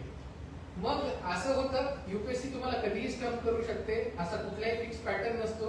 प्रत्येक वेळेस काहीतरी वेगळा पॅटर्न येतो. कधी 20-20 मार्काचे प्रश्न येऊन जातात, कधी 25 मार्काचे येतात, कधी 5-5 मार्काचे प्रश्न येतात, कधी तिथंच जागा दिलेली असते, कधी वेगळ्याने जागा दिलेली असते, कधी कमी जागा दिलेली असते, जास्त मार्काच्या क्वेश्चनला कमी मार्काच्या क्वेश्चनला जास्त जागा दिलेली असते. अशा प्रकारे काहीही होऊ शकतं. त्याच्यामुळे तुमची तयारी ही प्रॉपर असली पाहिजे. जोपर्यंत तुम्ही स्वतःला इव्हॅल्युएट नाही करू शकत, 7 मिनिटाचा माझा आन्सर रायटिंग टाइम आहे, त्याच्यामध्ये हे स्ट्रक्चर असलं पाहिजे, हे मुद्दे असले पाहिजे, हे इंट्रोडक्शन असलं पाहिजे, हे कन्क्लुजन असलं पाहिजे, अशा प्रकारची तुमची मेंटल ट्रेनिंग झालेली असली पाहिजे. आणि नंतर मग निवांतपणे ते स्वतःचं उत्तर स्वतः वाचायचं. हे मी लिहिलंय. मी परीक्षक असेल, माझ्यासमोर रोजच्या 50 कॉपी येतील, तेच रटाळ मला प्रत्येक प्रश्न सेम प्रश्न येणारे, मला तो प्रश्न वाचायचा आहे आणि मी ह्याला अर्धा मार्क का असते, एवढा एकच प्रश्न असतो. कारण जी फाईट चालू आहे ना ती अर्ध्या मार्कासाठी चालू आहे, हे तुम्ही लक्षात घ्या. तुमच्यासारखेच सगळे जण पेपर लिहिलेले आहेत, परंतु त्या पर्टिक्युलर क्वेश्चनला अर्धा मार्क ज्याला जास्त मिळाला, अशा 20 प्रश्नांचे 10 मार्क होतात आणि आपल्या बाकी पूर्ण सगळ्या पेपरशी मिळून 50 मार्क होतात आणि तिथे तुमची लिस्ट. मग आपल्याला वाटतं पण हा सगळा जो खेळ चालू आहे, हा सगळीची कॉम्पिटिशन आहे, ती अर्ध्या मार्कासाठी चालू असते आणि ती असते तुमच्या आन्सरच्या व्हिजिबिलिटीवर. तुमचा आन्सर किती विजिबल आहे. एक परीक्षक म्हणून जेव्हा तुम्ही स्वतः परीक्षकाच्या चेअरमध्ये बसता आणि स्वतःच आन्सर बघता, अरे हे तर आधी आलेल्या नंतर आलेल्या आन्सर पैकी सिमिलरच आन्सर आहे, काय फार जास्त माझा एफर्ट कमी नाही झाला. माझा एफर्ट कमी कसा होईल, आन्सरची व्हिजिबिलिटी प्रॉपर असेल, स्ट्रक्चर प्रॉपर असेल, त्याला अंडरलाईन केलेली असेल, त्याची मांडणी व्यवस्थित केलेली असेल, इंट्रोडक्शन मध्येच मला लक्षात येते की आन्सरची क्वालिटी काय आहे. मग हा जो आधा मार्काचा फरक आहे ना, ह्या सगळ्या गोष्टींमध्ये पडतो. तुमचा कंटेंट इम्पॉर्टंट आहे, नो डाऊट. मी जेव्हा सगळ्यांचाच कंटेंट चांगला आहे त्या लेवलची मी कॉम्पिटिशनची गोष्ट करतो. म्हणजे तुम्ही कंटेंटच नसेल तर मग तर प्रश्नच येत नाहीत मी सिलेक्ट होण्याचा. कंटेंट तुमचा खूप चांगला असल्याच्या नंतर या सगळ्या गोष्टींचा विचार केला जातो. तर त्याच्यामुळे तुमची जी बेसिक गोष्ट आहे म्हणजे तुमची आन्सर रायटिंग, हे त्या कंडिशन मध्येच तुम्ही प्रॅक्टिस केली पाहिजे. 7 मिनिटं, 3 मिनिटं, 5 मिनिटं असे टाइम लावूनच हे तुम्ही प्रॅक्टिस केलं पाहिजे. सेल्फ इव्हॅल्युएशन केलं पाहिजे, परत लिहिलं पाहिजे. एसीचं पण तसंच आहे. एसी आपल्याला आपल्या आवडीचा टॉपिक आला तर आपण इंट्रोडक्शन मध्येच 4 पानं लिहून टाकतो आणि मग नंतर मेन टॉपिक पर्यंत यायला अवघड होतो. तर हे थोडं इव्हॅल्युएट केलं पाहिजे. आपला एक चांगला लाईक माइंडेड ग्रुप असला पाहिजे. आपल्या इथे खूप चांगल्या फॅकल्टीज अवेलेबल आहेत, त्यांच्याकडून तुम्ही इनपुट्स घ्या की नेमकं माझं काय चुकतंय, त्याच्यावरती तुम्ही फोकस करा आणि मग फायनल सिलेक्शन हे होतच, त्याच्यामध्ये काही डाऊट नाहीये. जर तुम्हाला लक्षात येत आहे की तुमचं बेसिक जेव्हा तुम्ही मेन्स लिहिताय त्याच्यामध्ये जो स्कोअर येतोय त्याच्यावरून तुम्हाला स्वतःची कल्पना येऊन जाते की माझं फायनल सिलेक्शन होणार आहे. मग हे मॉक टेस्ट लिहिणं खूप आवश्यक आहे. भलेही तुम्ही प्रत्येक वेळेस 3 तासाचाच पेपर घेऊन बसाल असं नाही, परंतु एक एक क्वेश्चन जेव्हा लिहाल तेव्हा देखील तुम्ही त्याच एक्झाम कंडिशन्स मध्ये ते क्वेश्चन लिहिले पाहिजे. अशा प्रकारची तुम्हाला प्रॅक्टिस करणं फार आवश्यक आहे. प्रिलिम्सला पण योग्य वेळ देणं आवश्यक आहे. प्रत्येकाचे स्ट्रेस फिटनेस वेगळे असतात. मी कधीही प्रिलिम्सला 10-15 दिवसांच्या वेगळा वेळ दिलेला नाही, परंतु माझे काही फ्रेंड्स आहेत की 5-5 महिने त्यांना प्रिलिम्स घेऊन बसावी लागली तेव्हा ती प्रिलिम्सची क्रॅक झालेली आहे. अॅनालिटिकल माइंडसेट असतो, सब्जेक्टिव्ह माइंडसेट असतो. ज्यांचा अॅनालिटिकल फ्रेमवर्क स्ट्रॉंग आहे त्यांना प्रिलिम्समध्ये कधीच प्रॉब्लेम येत नाही. सब्जेक्टिव्ह ज्यांचा माइंडसेट चांगला आहे त्यांना मेन्समध्ये कधीच प्रॉब्लेम येत नाही. ज्यांचा कम्युनिकेशन स्किल्स चांगले आहेत त्यांना इंटरव्ह्यूमध्ये कधीच प्रॉब्लेम येत नाही. परंतु या तिन्ही स्किल्स आपल्याकडे असतीलच असं नाही. मग त्याच्यामुळे या स्किल्स आपल्याला डेव्हलप कराव्या लागतात. तर त्याचीच ही पूर्ण तुमची जी जर्नी आहे ती हीच आहे. माझ्याकडे काय नाही, एक्झामला काय पाहिजे ते मी कसं देऊ. IAS मध्ये सिलेक्ट झाल्याच्या नंतरचा प्रवास आणखी जास्त चांगला आहे. म्हणजे एकदा तुम्ही आल्याच्या नंतर तुमच्या कोणत्या सर्व्हिसेस, आता मला वाटतं काल परवा सर्व्हिस अलोकेशन झालेलं आहे, तर तो एक मेजर मुवमेंट असतो तुमच्या लाईफ मधला. त्याच्या अगोदर सगळ्या लोकांनी एक सॉफ्टवेअर बनवून ठेवलेलं असतं, त्याच्यामध्ये तुमचा डिटेल्स टाकले की सर्व्हिस अलोकेशन पण निघून येतं. तर थोडीफार आयडिया असते की तुम्हाला कोणतं सर्व्हिस मिळणार आहे, कारण सगळा डेटा असतो. सर्व्हिस शेवटी कशावरती मिळते, वॅकन्सीज किती आहे, तुमचा प्रेफरन्स काय आहे आणि तुमची रँकिंग काय आहे, याच गोष्टींवरती सगळं डिपेंड असतं. हे सगळं ऑलरेडी डिपेंड असल्यामुळे काही लोक हेच काम करतात. अकॅडमीमध्ये तुम्ही गेल्याच्या नंतर तुम्हाला लक्षात येईल, अरे हा तुझं काय हा, मग तुला ही सर्व्हिस अशी मिळेल असं, आणि त्याच्यानंतर वॅकन्सी पोझिशन बघून तुम्हाला तुमचं कार्ड पण डिपेंड. तर मग हा फार नंतरचा मुद्दा झाला. पहिले आपण सिलेक्शन वरती येऊया, आणि ते सिलेक्शन होत असताना आपल्याला हवी ती सर्व्हिस मिळाली पाहिजे, आणि हवं तर कार्ड मिळणं हे 100% लकचाच भाग आहे. कारण तुम्ही AIR 1 जरी आलात आणि तुमच्या स्टेटमध्ये तुमच्यासाठी वॅकन्सी नसेल, त्याच्यामध्ये इंटरनल एक्सटर्नल असा रेशो ठरलेला असतो, त्या इंटरनल मध्ये पण परत रिझर्वेशन असतं. मग त्याच्यामुळे AIR 1 जरी आलात तरी तुम्हाला तुमची होम कार्ड मिळेलच असं नाही. त्याच्यामुळे ह्या सगळ्या फार मुख्य गोष्टी आहेत. ऑल इंडिया सर्व्हिस जेव्हा आपण प्रिपरेशन करत असतो तेव्हा भारतामध्ये कुठेही जाऊन सर्व करणं हे आपल्यासाठी बंधनकारक असतं, आणि ते आपण केलं पण पाहिजे. तो इथं आपल्यामध्ये असलाच पाहिजे. परंतु nothing like getting your home card. त्याच्यामुळं तुम्हाला जर स्वतःचं होम कार्ड भेटलं असेल तर त्याचं एवढं चांगलं काहीच नाही. आणि त्याच्यानंतर जे तुम्हाला काम करण्याचा जो स्कोप आहे, म्हणजे आता जिल्हा परिषदचं जर मी उदाहरण द्यायला गेलो तर जिल्हा परिषदमध्ये 18 डिपार्टमेंट असतात. जे मंत्रालयामध्ये सगळे डिपार्टमेंट असतात त्याच्यातलं फॉरेस्ट आणि अर्बन डेव्हलपमेंट आणि पोलीस हे जर सोडलं तर ऑलमोस्ट सगळे डिपार्टमेंट हे जिल्हा परिषदमध्ये जसेच्या तसे रेप्लिकेटेड असतात फॉर रूरल डेव्हलपमेंट साईड. मग त्याच्यामध्ये हेल्थ असेल, एज्युकेशन असेल, आता 4000 स्कूल्स आपल्याकडे आहेत, ते 250 हॉस्पिटल्स आहेत. त्या सगळ्या मध्ये तुम्हाला इनिशिएटिव्ह घेता येतो. ऍग्रिकल्चर आहे, ॲनिमल हजबंडरी आहे, समाज कल्याण आहे, दिव्यांग कल्याण आहे, त्याच्यानंतर मायनर इरिगेशन वर्क्स आहे, पब्लिक वर्क्स डिपार्टमेंट आहे. असे तुमच्याकडे 16 प्रकारचे 18 प्रकारचे डिपार्टमेंट्स असतात. मग या सगळ्या डिपार्टमेंटमध्ये आपल्याला काम करता येतं. अगदी सॅटिस्फाईंग आहे. म्हणजे तुम्ही जे काही विचार करू शकता त्या सगळ्या गोष्टी इम्प्लिमेंट करण्यासाठी तुम्हाला खूप चांगल्या पद्धतीचं पॅराफर्निलिया ज्याला म्हणतो, म्हणजे तुमच्याकडे लोक असतील जवळपास, इथे नाही म्हटलं तरी 50-100 तरी तुमच्याकडे क्लास 1 ऑफिसर तुमच्या अंडर काम करतात जिल्हा परिषदमध्ये. मग असा सगळा पॅराफर्निलिया असतो, प्रॉपर बजेट असतं, सगळ्या गोष्टी तुम्हाला इम्प्लिमेंट करण्यासाठी तुमच्याकडे एका पोस्टिंगचा 2-2.5 वर्षाचा 3 वर्षाचा वेळ असतो. मग तुम्ही फक्त जायचं फील्डवरती, या सगळ्या गोष्टी ऑब्झर्व करायच्या, काय लोकांना हवं आहे, काय नेमका प्रॉब्लेम आहे हे अॅनालाइज करायचं, आणि त्याच्यानुसार पॉलिसी डिझाईन करायची आणि ती इम्प्लिमेंट एवढ्या लोकांकडून करून घ्यायची. तुमच्याकडे जवळपास 10,000, 15,000, 20,000 पर्यंतचा स्टाफ असतो. मग त्या पूर्ण स्टाफला काम करून घेणं याच्याकडून ही एक मोठी चॅलेंज असते, आणि स्पेसिफिक एखाद्या गोलसाठी हे काम करून घेणं ही एक मोठी चॅलेंज असते. असं IAS झाल्याच्या नंतर तुमचं दर 2-3 वर्षानंतर सेक्टर चेंज. मी पहिल्यांदा प्रायव्हेट डेव्हलपमेंट डिपार्टमेंट, आमची कंपल्सरी पहिली गोष्टी असते IAS ची PO आणि SDO. PO is project officer ITDP integrated private development programme, आणि SDO is sub divisional officer, that is after revenue. तर मग रिव्हेन्यू आणि ट्रायबलची अशी पहिली गोष्ट कंपल्सरी असते. तो ते एकदमच वेगळा जॉब झाला. त्याच्यानंतर तुम्ही CO म्हणून येता, आणि त्याच्यानंतर तुम्हाला कम्प्लिटली रूरल डेव्हलपमेंट डिपार्टमेंट सोबत काम करावं लागतं. त्याचा आणि पहिल्या तुमच्या पोस्टिंगचा फार जास्त संबंध असतो असं नाही. त्याच्यानंतर आता माझी जर पोस्टिंग कमिशनर म्हणून झाली तर मला अर्बन डेव्हलपमेंट मध्ये काम करावं लागेल, कलेक्टर म्हणून झाली तर मला रिव्हेन्यू मध्ये काम करावं लागेल. त्याच्यानंतर मग परत एवढे सगळे सेक्टर्स आहेत, जेवढे मंत्रालय आहेत, जेवढे PSUs आहेत, तेवढे सगळे सेक्टर्स आहेत. त्या सगळ्या सेक्टरमध्ये IAS ऑफिसर हेड करत असतो. तर मग तेवढ्या सगळ्या सेक्टर्स मध्ये काम करत होतं. आता मी परत कम्प्युटर इंजिनियर बनू शकतो का? IAS मध्ये आल्यानंतर बनू शकतो. IT डिपार्टमेंट आहे, ते पूर्ण IT डिपार्टमेंट मी हेड करू शकतो. मी परत डॉक्टर बनू शकतो का? बनू शकतो. मी कमिशनर हेल्थ बनू शकतो, प्रिन्सिपल सेक्रेटरी हेल्थ बनू शकतो. मी परत सिव्हिल इंजिनियर बनू शकतो का? MSRDC आहे, MMRD आहे, सिडको आहे, इतके सगळे डिपार्टमेंट आहे, PWD आहे, एवढ्या सगळ्या डिपार्टमेंटला हेड करणारा IAS ऑफिसर. मग तुम्ही परत सिव्हिल इंजिनियर बनू शकता, तुम्ही इंडस्ट्रियलिस्ट बनू शकता का? पण पॉलिसी मेकिंग मधून तुम्ही या सगळ्या गोष्टी बनवू शकता. तर असं सगळं जे एक्सपोजर आहे ते या जॉबच्या माध्यमातून मिळतं, आणि ते कम्प्लिटली सॅटिस्फाईंग आहे. आता खूप जास्त चेंज होत आहे पूर्ण. आता जर आधी आता तुम्ही जिल्हा परिषद ठाण्याला जर तुम्हाला जर पाहिजे असेल एक्सपोजर, तुम्ही येऊन व्हिजिट करू शकता. आधी कसं असायचं की सगळे तुम्ही फाईल्स बघितले असतील, सगळ्या फाईल्स ठेवलेल्या असतात.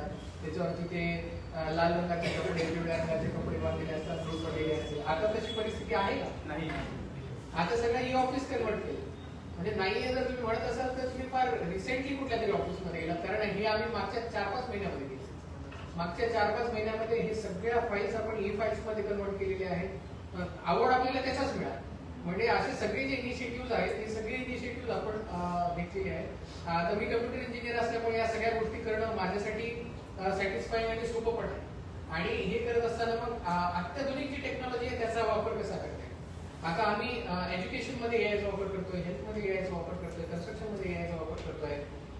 आता जर तुम्ही पण आता खूप जास्त एआयचा वापर करत असाल, मला तर वाटतं आजकालचं प्रिपरेशन हे कम्प्लिटली एआय ड्रिव्हन असेल. तुम्ही चॅट जीपीटी शिवाय तर तुम्हालाही असं कसं तरी वाटत असेल की कुठलाही टॉपिक समजून घ्यायचा असेल तर आम्हाला तर पहिले काय ते इंटरनॅशनल रिलेशनचं पुस्तक काढणारे, मग कोणाला तरी विचारणारे, अशी परिस्थिती. आता तर तुम्ही जस्ट एक इंटरनॅशनल रिलेशन बाबत एक क्वेरी जरी टाकली, चॅट प्रॉम्प्ट जरी टाकली तरी तुम्हाला पूर्ण हिस्ट्री सगळं भेटून जातं. एवढ्या फिंगर टिप्स वरती नॉलेज जेव्हा अवेलेबल आहे तर तुम्हाला प्रिपरेशन पण अवघड आहे असं बघायला गेलं. कारण आता सगळ्यांनाच सगळं नॉलेज अवेलेबल आहे. आणि ते बघितलं तर तेवढंच डेमोक्रेटाईज पण झालं. जर तुम्ही क्लास नसेल लावला, तुम्ही कुठल्या तरी रिमोट एरियामध्ये राहत असाल तरी सुद्धा तुम्हाला सेम चान्स आहे, सेम क्वालिटीचा इनपुट मिळण्याचा. आधी ते होतं का? नाही. आधी तुम्हाला चांगल्या प्रकारच्या कोचिंग क्लासमध्ये जा, तुम्हाला चांगले टीचर्स असतील, तुम्हाला चांगलं बुक असेल अवेलेबल, तरच ह्या सगळ्या गोष्टी अवेलेबल होत्या. आता ह्या इंटरनेटमुळे या सगळ्या गोष्टी अवेलेबल झालेल्या आहेत. तर तुम्ही याला घाबरून म्हणजे साईडला करा. हे खूप आवश्यक आहे, हे केलेही पाहिजे. हे तुम्हाला इथेच नाही तर इथून पुढे तुमच्या सगळ्या आयुष्याच्या टप्प्यांमध्ये ह्या गोष्टी कामाला येतात. आता आम्हाला काम करत असताना सगळ्याच आयएस ऑफिसर्सना ह्या गोष्टी समजतात असं नाही. कारण आता माझं बॅकग्राऊंड आहे, आपल्याला समजून घेण्याची आवश्यकता आहे किंवा आवड आहे म्हणून आपण या गोष्टी करतो. परंतु सगळीकडे चालून ह्या सगळ्या गोष्टी झाल्यात का? तर नाही झाल्या. ऑफकोर्स त्याच्यामुळेच ही मार्किंग वेगवेगळी आहे, त्याच्यामुळेच ही रँकिंग वेगवेगळी आलेली आहे. आता जो आवडतो 12,500 ऑफिसेस या कॉम्पिटिशन मध्ये सहभागी. त्याच्यामध्ये आयएस ऑफिसर, आयपीएस ऑफिसर्स आणि बाकी पण सगळे ऑफिसर्स जे आहेत सगळ्या सर्व्हिसेस ते सगळे सहभागी होते. सगळ्या स्तरामधले होते. म्हणजे मंत्रालयीन स्तरापासून ते तलाठीच्या कार्यालयापर्यंत सगळे ऑफिसेस याच्यामध्ये सहभागी होते. आणि त्याच्यामध्ये आपल्याला highest amount of state marks मिळाले. Highest amount of state. मग हे कसे आले? तर त्याच्यासाठी तुम्हाला फील्डवरती गेलं पाहिजे, सगळ्या गोष्टी समजल्या पाहिजे आणि आपलं जे अवेलेबल नॉलेज आहे तेही इम्प्रूव्ह केलं पाहिजे. आणि त्या दोन्हीची सांगड घालून एक चांगलं सोल्युशन जे की लोकांचा जो पेन पॉईंट आहे ते सॉल्व्ह करणारं सोल्युशन आपल्याला बनवता आलं पाहिजे. तर अशा प्रकारचे आम्ही खूप चांगले सोल्युशन पण बनवलेले आहेत. आपल्याला जर नेमकं एक आयएस ऑफिसर म्हणून काय काम करण्याची संधी मिळते हे बघून जर मोटिवेशन घ्यायचं असेल तर ते द्यायला मी तयार आहे. त्याच्यासाठी तुम्ही जिल्हा परिषदला येऊ शकता. तुम्हाला जर एक्सपोजर व्हिजिट ऑर्गनाईज करायची असेल तर सांगायचं तर त्यांच्यापैकी काही इंटरेस्टेड लोक असतील तर ते जिल्हा परिषदला येऊन या सगळ्या गोष्टी करू शकतात. तर अशा प्रकारचा सुरुवातीपासून ते आजपर्यंतचा प्रवास आहे. आता तुमचे काही डाऊट्स असतील, कारण हे 2 वे सेशन असणं अपेक्षित आहे. कारण फक्त माझा प्रवास ऐकून तुम्ही काय करणार? तुमचा प्रवास तर वेगळा नक्कीच असू शकतो. तुमच्या चॅलेंजेस वेगळ्या असू शकतात आणि त्याच्यामध्ये तुम्हाला काही जर गायडन्स हवं असेल किंवा तुम्हाला जर काही आता क्लॅरिफिकेशन हवं असेल तर तुम्ही विचारा. सर तुम्ही म्हणजे एवढं सगळं खूप तुम्हाला सांगितलं, मला छान वाटलं. पण एक टॉपिकवर तुम्ही बोलला ना ते म्हणजे मेंटल हेल्थ इश्यू. आजकाल म्हणजे प्रिपरेशनच्या वेळेस बऱ्याच वेळा काय होतं की मुलांना मेंटल स्ट्रेस वगैरे येतो. मग त्याला कसं तुम्ही कसं टॅकल केलं? मेंटल स्ट्रेस कधी येतो? आता तुम्ही इमोशनल इंटेलिजन्स हा तुम्ही टॉपिक शिकत असाल आणि इमोशनल इंटेलिजन्स म्हणजे काय? आधी मी काय म्हणतोय की स्वतःला ओळखणं फार आवश्यक. म्हणजे तुम्हाला स्ट्रेस कधी येतो हे तुम्हाला लक्षात आलं पाहिजे. नेमका कशामुळे तुमचा स्ट्रेस ट्रिगर होतो? जर तुम्ही तुमचे छोटे छोटे जे माइलस्टोन्स ठेवलेले आहेत तुमच्या प्रिपरेशनच्या टाइम टेबल मध्ये ते अचीव्ह नाही झाले तर पहिला स्ट्रेस येतो. बरोबर? मग सगळ्यात महत्वाचं काय आहे? याला काही सोल्युशन आहे का ते अचीव्ह करण्याशिवाय? आहे का? नाही. मग तुम्हाला काय करायचंय? तुम्हाला बघायचंय की का अचीव्ह नाही झाला? कारण मी कमी वेळ बसलो किंवा मी एखाद्या टॉपिक वरती जास्त वेळ दिला, मला दुसऱ्या टॉपिक वरती देता आला नाही. मग हे तुमचं टाइम टेबल मॅनेजमेंट हे अगदी व्यवस्थित असलं तर तुम्हाला मी लिहून देतो पूर्ण प्रिपरेशन मध्ये कधी स्ट्रेस येणार. कारण छोटे छोटे माइलस्टोन जे तुम्ही तयार केले पाहिजे. बरेच लोक हे माइलस्टोन तयारच करत. किती लोकांनी तुम्ही तुमचे अगदी डिटेल मधली प्लॅनिंग तयार केलेली आहे? पुढच्या 7 दिवसात माझं काय होईल, 15 दिवसात काय होईल, 1 महिन्यामध्ये मी कुठे असेल, केली आहे. बाकी लोकांनी केली असेलही पण हातवरती नसेल किंवा केली नसेल. तर ज्यांनी नाही केली हे तुम्ही करा, कारण जेव्हा तुम्हाला ह्या सगळ्या गोष्टी डॉट अपॉन यू होतील म्हणजे तुम्हाला लक्षात येईल की अरे माझं एवढं राहिलंय आणि एवढं करणं अपेक्षित आहे. जर तुम्हाला हेही कळत नसेल की काय राहिले आणि किती करणं अपेक्षित आहे तर मग तर काहीच नाही. मग फायनल सिलेक्शनची अपेक्षाही करू. तुम्ही फायनल सिलेक्शनची अपेक्षा तेव्हा करा की तुम्हाला माहिती आहे की पाथ काय मला या एका वर्षामध्ये मला कुठपर्यंत जायचंय आणि एक्झामला काय निडेड आहे तिथपर्यंत तुम्ही पोहोचणार. एका वर्षाच्या शेवटी हे तुमचं डिफाईन्ड असलं पाहिजे. तर मग तुम्ही फायनल सिलेक्शनची अपेक्षा केली पाहिजे.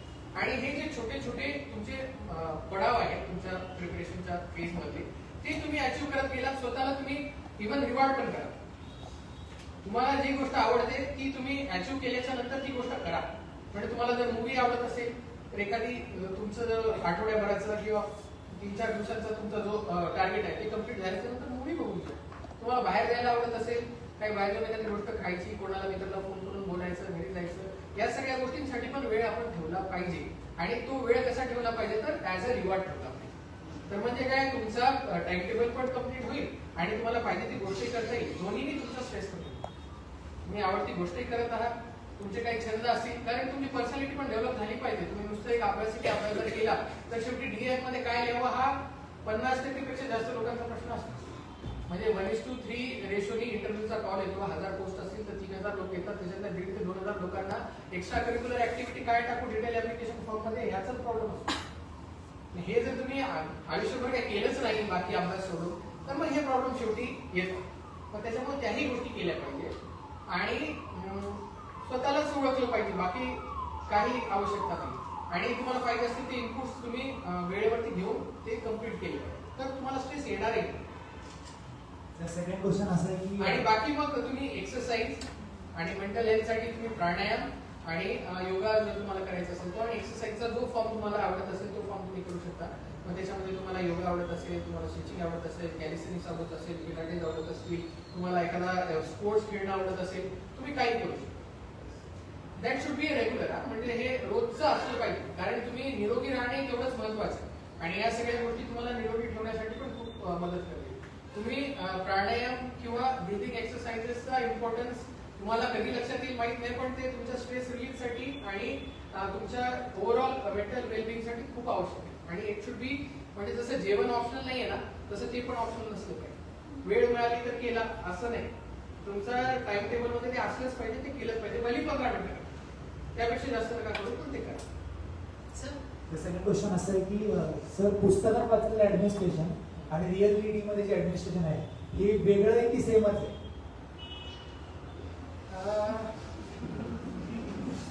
म्हणाला तर सेम आहे, म्हणाला तर खूप वेगळं आहे. कारण जे पुस्तकामध्ये तुम्ही वाचता आणि ज्या पॉलिसीज तुम्ही वाचत असाल, अभ्यास करत असता या बेस्ट ऑफ द इंटरेस्ट लक्षात ठेवून बनवलेल्या असतात. म्हणजे जे बेस्ट पॉसिबल आहे ते लोकांना देण्यासाठी थॉट कुठेही चुकीचा नसतो. प्रॉब्लेम कुठे येतो implementation.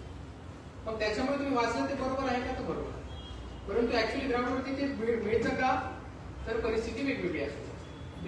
Depending upon the head of the institution, depending upon the culture of the institution. मग तशी ही परिस्थिती वेगवेगळी असू शकते. परंतु ही परिस्थिती वेगळी असेल तर ती सुधारण्याची जबाबदारी आपली.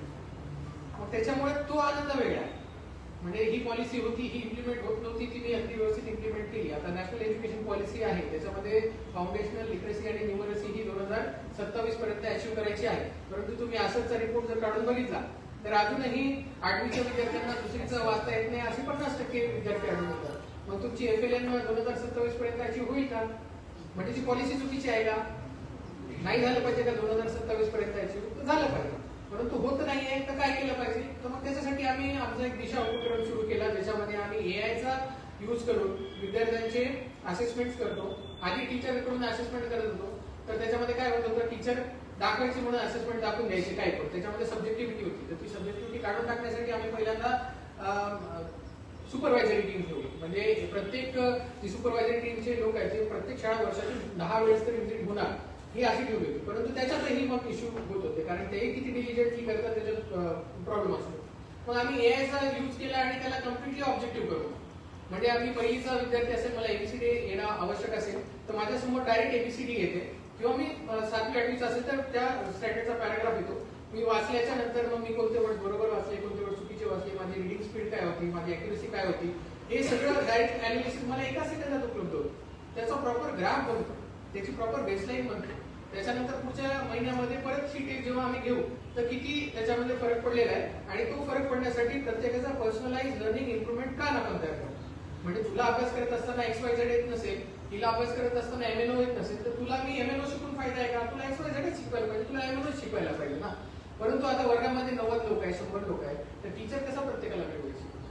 मग त्याच्यासाठी आपल्याला सेल्फ लर्निंग वरती फोकस करावं लागतं, पीअर लर्निंग असते, ग्रुप लर्निंग असते, सिमिलर प्रॉब्लेम्स वाल्या विद्यार्थ्यांना एकत्र घेऊन त्यांना फोकस तशा प्रकारचे इनपुट द्यावे लागतात. पण ही एक टीचर करू शकतो का, याच्यासाठी टेक्नॉलॉजी लागते. मग ही पूर्ण टेक्नॉलॉजी आम्ही डेव्हलप केली आणि त्याच्यासाठी मला एक स्कॉच अवॉर्ड मिळाला. अशा प्रकारचं म्हणजे प्रत्येक विद्यार्थ्यांचा जो ग्राफ आपण तयार करतो तर त्या ग्राफचं एकत्रीकरण केलं तर मी टीचर म्हणून किती सक्षम आहे. आधी माझे विद्यार्थी बेसलाईन मध्ये या लेवलला होते, आधी 20% विद्यार्थ्यांना वाचता येत होते, एका महिन्यानंतर 25% विद्यार्थ्यांना वाचता येते. AI सांगतोय, त्याच्यामध्ये ऑब्जेक्टिव्हिटी आहे, त्याच्यामध्ये मी स्वतः नाही सांगत किंवा माझा कोणता सुपीरियर सांगत नाही. तर मग असा वर्षाच्या शेवटी माझे 20%चे मी 50% करू शकलो का विद्यार्थी वाचता येणार आहे. हे केलं असेल तर मी बेस्ट टीचरचा अवॉर्ड मला मिळू शकतो. मग असे सगळ्या टीचर्सचं कंपॅरिझन आम्ही करू शकतो आजपासून. अशा प्रत्येक टीचरला स्टार रेटिंग देतो, प्रत्येक सुपरवायझरला स्टार रेटिंग देतो, प्रत्येक विद्यार्थ्यांचा ग्राफ अवेलेबल आहे. प्रत्येक टीचर सांगतोय की माझ्या एवढ्या विद्यार्थ्यांना वाचता येते, हे असं सांगू शकलं असतं का तुम्ही आधी. मग अशा प्रकारची पूर्ण सिस्टीम आम्ही डेव्हलप केली आहे, ज्याच्याकडून आम्ही जे चांगलं काम करतो त्यांना रिवॉर्ड देतो, जे चांगलं काम नाही करत त्यांना ट्रेनिंग सेशन्स ठेवतो. म्हणजे हँड होल्डिंग पण तेवढीच महत्वाची, नुसतं कारवाई करून नाही जमत. मी सस्पेंड करून काय करणार आहे, शेवटी त्यांना पगारही 50% द्यावं लागतो, ते कामही करत नाही आणि माझी टीचरची संख्या कमी होते. तर मग हे सगळे प्रॉब्लेम्स असतात ऍडमिनिस्ट्रेशन मध्ये आणि त्याचं सोल्युशन आपल्याला काढावं लागतं. ते तुम्ही जेवढे इफेक्टिव्हली काढणार तेवढे बेटर ऍडमिनिस्ट्रेटर तुम्ही असता. त्यामुळे पॉलिसी चुकीची नाही आहे आणि लोक चुकीचे नाही आहे, चुकीचा असतो इम्प्लिमेंटेशन. I have question. आपने बार बार बोला सेल्फ एनालिसिस करना है, सेल्फ नॉलेज होनी चाहिए. सर इसके लिए कुछ पैरामीटर्स बता सकते हैं आप? पैरामीटर्स वही है कि अभी हम किस चीज के बारे में बात कर रहे हैं, यूपीएससी प्रिपरेशन के बारे में बात कर रहे हैं. तो यूपीएससी प्रिपरेशन के लिए लगता क्या है, वही मैंने बताया कि अगर मैं एक ऑब्जेक्टिव क्वेश्चन सॉल्व कर रहा हूँ तो मेरा एनालिटिकल एबिलिटी से होना चाहिए. तो मैं जब ऑब्जेक्टिव क्वेश्चन सॉल्व कर रहा हूँ तो मैं एनालिटिकली थिंक कर रहा हूँ कि नहीं कर रहा हूँ. उसके लिए मुझे क्या क्या चाहिए, एलिमिनेशन मेथड यूज करना है, जो ऑप्शंस है. मुझे जर तुम्हाला ऑप्शन्स नाही दिले तर किती लोकांना 100% प्रश्न सॉल्व तरी करता येतील का. मग आहे ऑप्शनल, ऑप्शन्स आहेत तर ते तुम्हाला हेल्प करण्यासाठी आहे, मग त्याचा कुठेतरी यूज झाला पाहिजे. This is how your exam is defined. मग तुम्हाला अगदी ऍब्सोल्यूट नॉलेज असून फायदा आहे का, तर नाही, कारण सगळ्या गोष्टीचं ऍब्सोल्यूट नॉलेज असू नाही शकत. तर मग तुमची अॅनालिटिकल ॲबिलिटी अशी असली पाहिजे की तुमचं जेवढं अवेलेबल नॉलेज आहे त्या अवेलेबल नॉलेजचा यूज करून तुम्ही तो प्रश्न टॅकल करू शकता की नाही. This is the requirement of the exam and you should analyse yourself on that. मग तसंच आहे मेन्ससाठी. अगेन मी सांगितलं की 7 मिनिटामध्ये तुम्ही प्रॉपर स्ट्रक्चरड आन्सर लिहू शकता का. नसेल लिहू शकत तर काय प्रॉब्लेम्स आहेत, मला स्ट्रक्चर करताना प्रॉब्लेम येतोय का, मला इंट्रोडक्शनच लिहिता येत नाहीये का, मला प्रश्नच समजत नाहीये का, प्रश्न वेगळं विचारले मी वेगळंच लिहितोय का, माझी रिडिंग विथ कॉम्प्रिहेन्शन आहे का. नसेल तर ते डेव्हलप करण्यासाठी मी प्रश्न वाचायला वेगळा वेळ दिला पाहिजे का. प्रत्येकाला वेगवेगळे प्रॉब्लेम असतील ना, त्याच्यामुळं प्रत्येकाने हे प्रॉब्लेम आपले समजून घेतले पाहिजे. ज्यांना प्रश्नच वाचण्यात किंवा समजण्यामध्ये अडचण येत असेल परंतु लिहिताना प्रॉपर लिहित असेल त्यांनी प्रश्न वाचायला वेगळा वेळ, एक्स्ट्रा वेळ द्यावा. ज्यांना ते लवकर येत असेल त्यांनी स्ट्रक्चर बनवायला वेगळा वेळ द्यावा. आणि हे करण्यासाठी तुम्हाला काय, तर जेवढं तुम्ही जास्त प्रॅक्टिस करा तेवढं जास्त भेटेल. मग अगेन तुम्हाला पर्सनॅलिटी टेस्ट मध्ये तुम्हाला काय प्रॉब्लेम्स येत असतील तर त्याप्रमाणे तुम्हाला स्वतःला मोल्ड करून डेव्हलप करावं लागेल. तर प्रत्येकाचं वेगवेगळं असणार आहे and you should analyse yourself for the pattern of the exam that UPSC has prepared.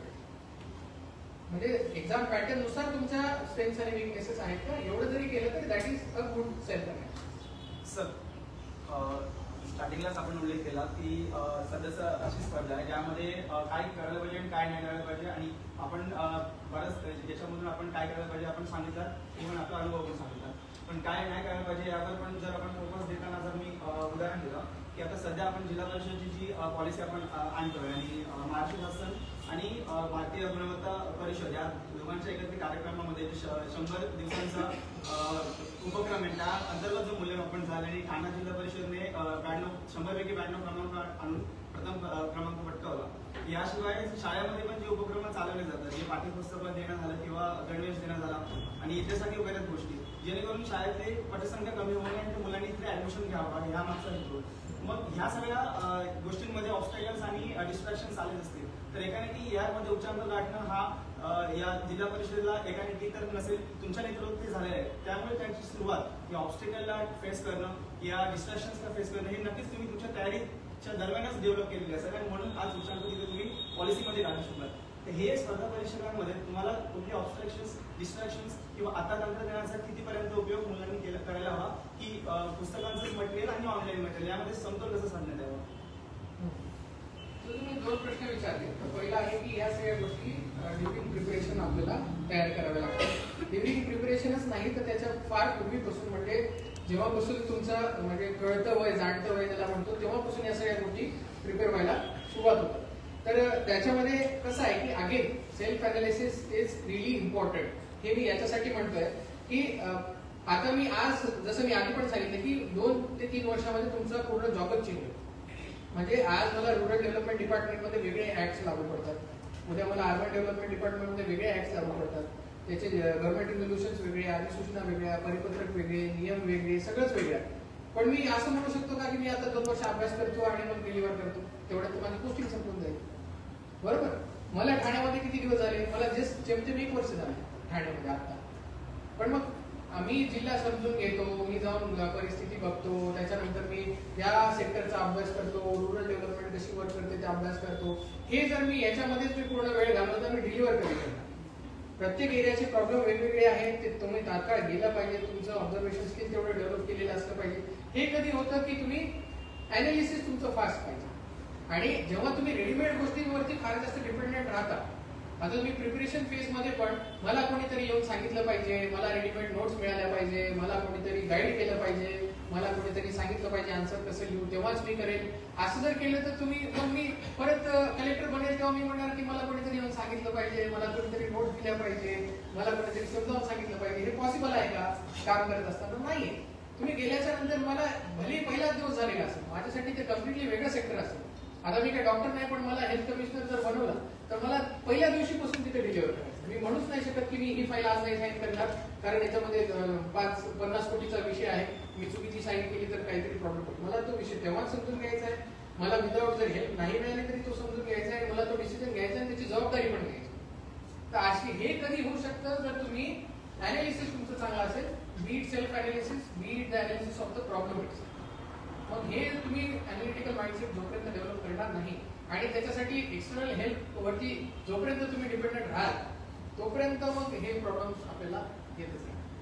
आणि ठाण्यामध्ये जे आपण राबवलं त्याच्यासाठी एक्सटेन्सिव्ह फील्ड व्हिजिट्स खूप महत्वाचे आहेत. तुम्ही फील्डवरती गेलं पाहिजे, बघितलं पाहिजे नेमका प्रॉब्लेम काय हे अनालाइज करता आलं पाहिजे.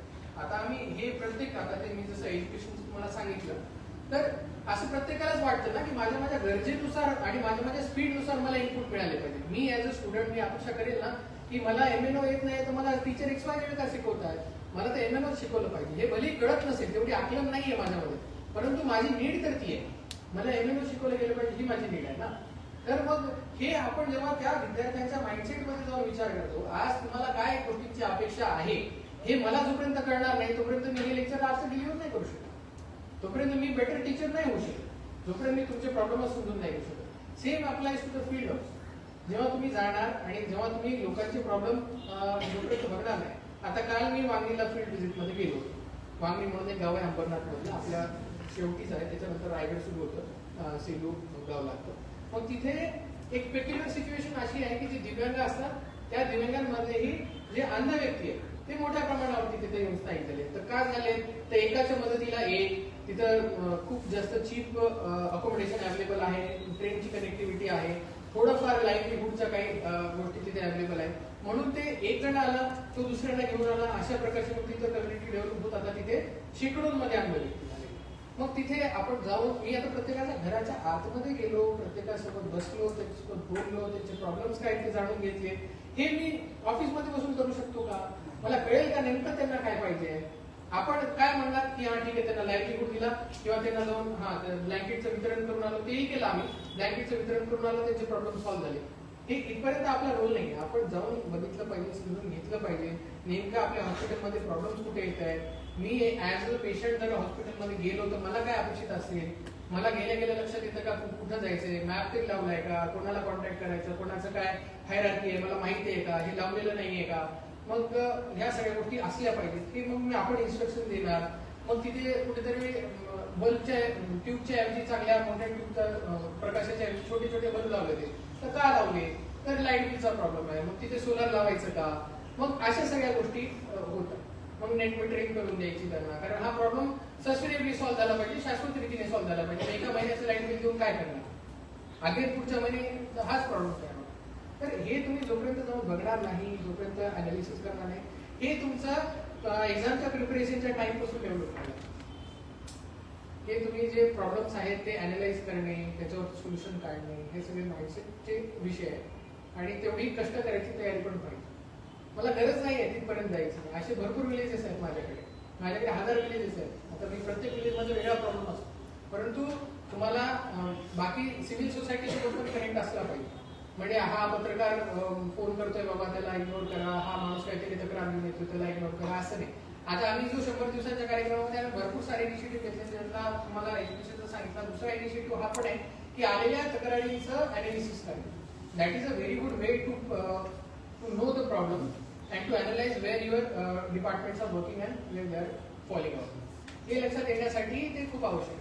मग आम्ही काय केलं की आम्हाला 2576 कंप्लेंट आल्या. त्या कंप्लेंटचं अनालिसिस केलं, कोणत्या डिपार्टमेंटच्या कंप्लेंट आहे, मग त्या कंप्लेंट जनरेट कुठून होत आहेत आणि ते सॉल्व्ह करण्यासाठी आपण काय केलं हे असं रिव्हर्स अनालिसिस. आता डेटा जो तुम्हाला मिळतोय ना त्या डेटाचा अनालिसिस फार इम्पॉर्टंट आहे. या सगळ्या फील्ड लेवलच्या गोष्टी आहेत, परंतु same applies to your preparation also. तुम्ही प्रिपेअर करताना सुद्धा सिमिलर गोष्टींनी तुमचं प्रिपरेशन डिवाइस केलं पाहिजे. तुमचा दुसरा प्रश्न होता की आता सध्या जे नवीन टेक्नॉलॉजी आहे त्याचा कितपत आपण यूज केला पाहिजे. तर अगेन तुम्हाला आता मी तेच म्हटलं ना की मला इंडिया आणि रशियामधला इंटरनॅशनल रिलेशन जर समजून घ्यायचा असेल तर अगेन मला ते पुस्तक काढावं लागेल, जुने न्यूजपेपरच्या कटिंग्स काढावे लागतील, इंटरनेटवरती सर्च करावं लागेल. ते आता तुम्हाला एका चॅट प्रॉम्प्टवरती अवेलेबल आहे. तर तुम्ही जोपर्यंत ह्या गोष्टी शिकणार नाही आणि स्वतः करायला घेणार नाही तोपर्यंत तुमचा कॉम्पिटिटिव्ह एज कुठेतरी कमी होतोय, कारण बाकी ते करताय. म्हणजे तुम्हाला तुमच्या आजूबाजूचं कॉम्पिटिशन दिसत असलं तरी तुम्ही पूर्ण नॅशनल लेवलचं कॉम्पिटिशन बघितलं, 10-12 लाख लोकांचं कॉम्पिटिशन बघितलं तर त्याच्यातले सिलेक्ट होणारे जे फायनली इंटरव्ह्यूसाठी येणारे 3000 लोक आहेत ते तर नक्कीच करत असतील.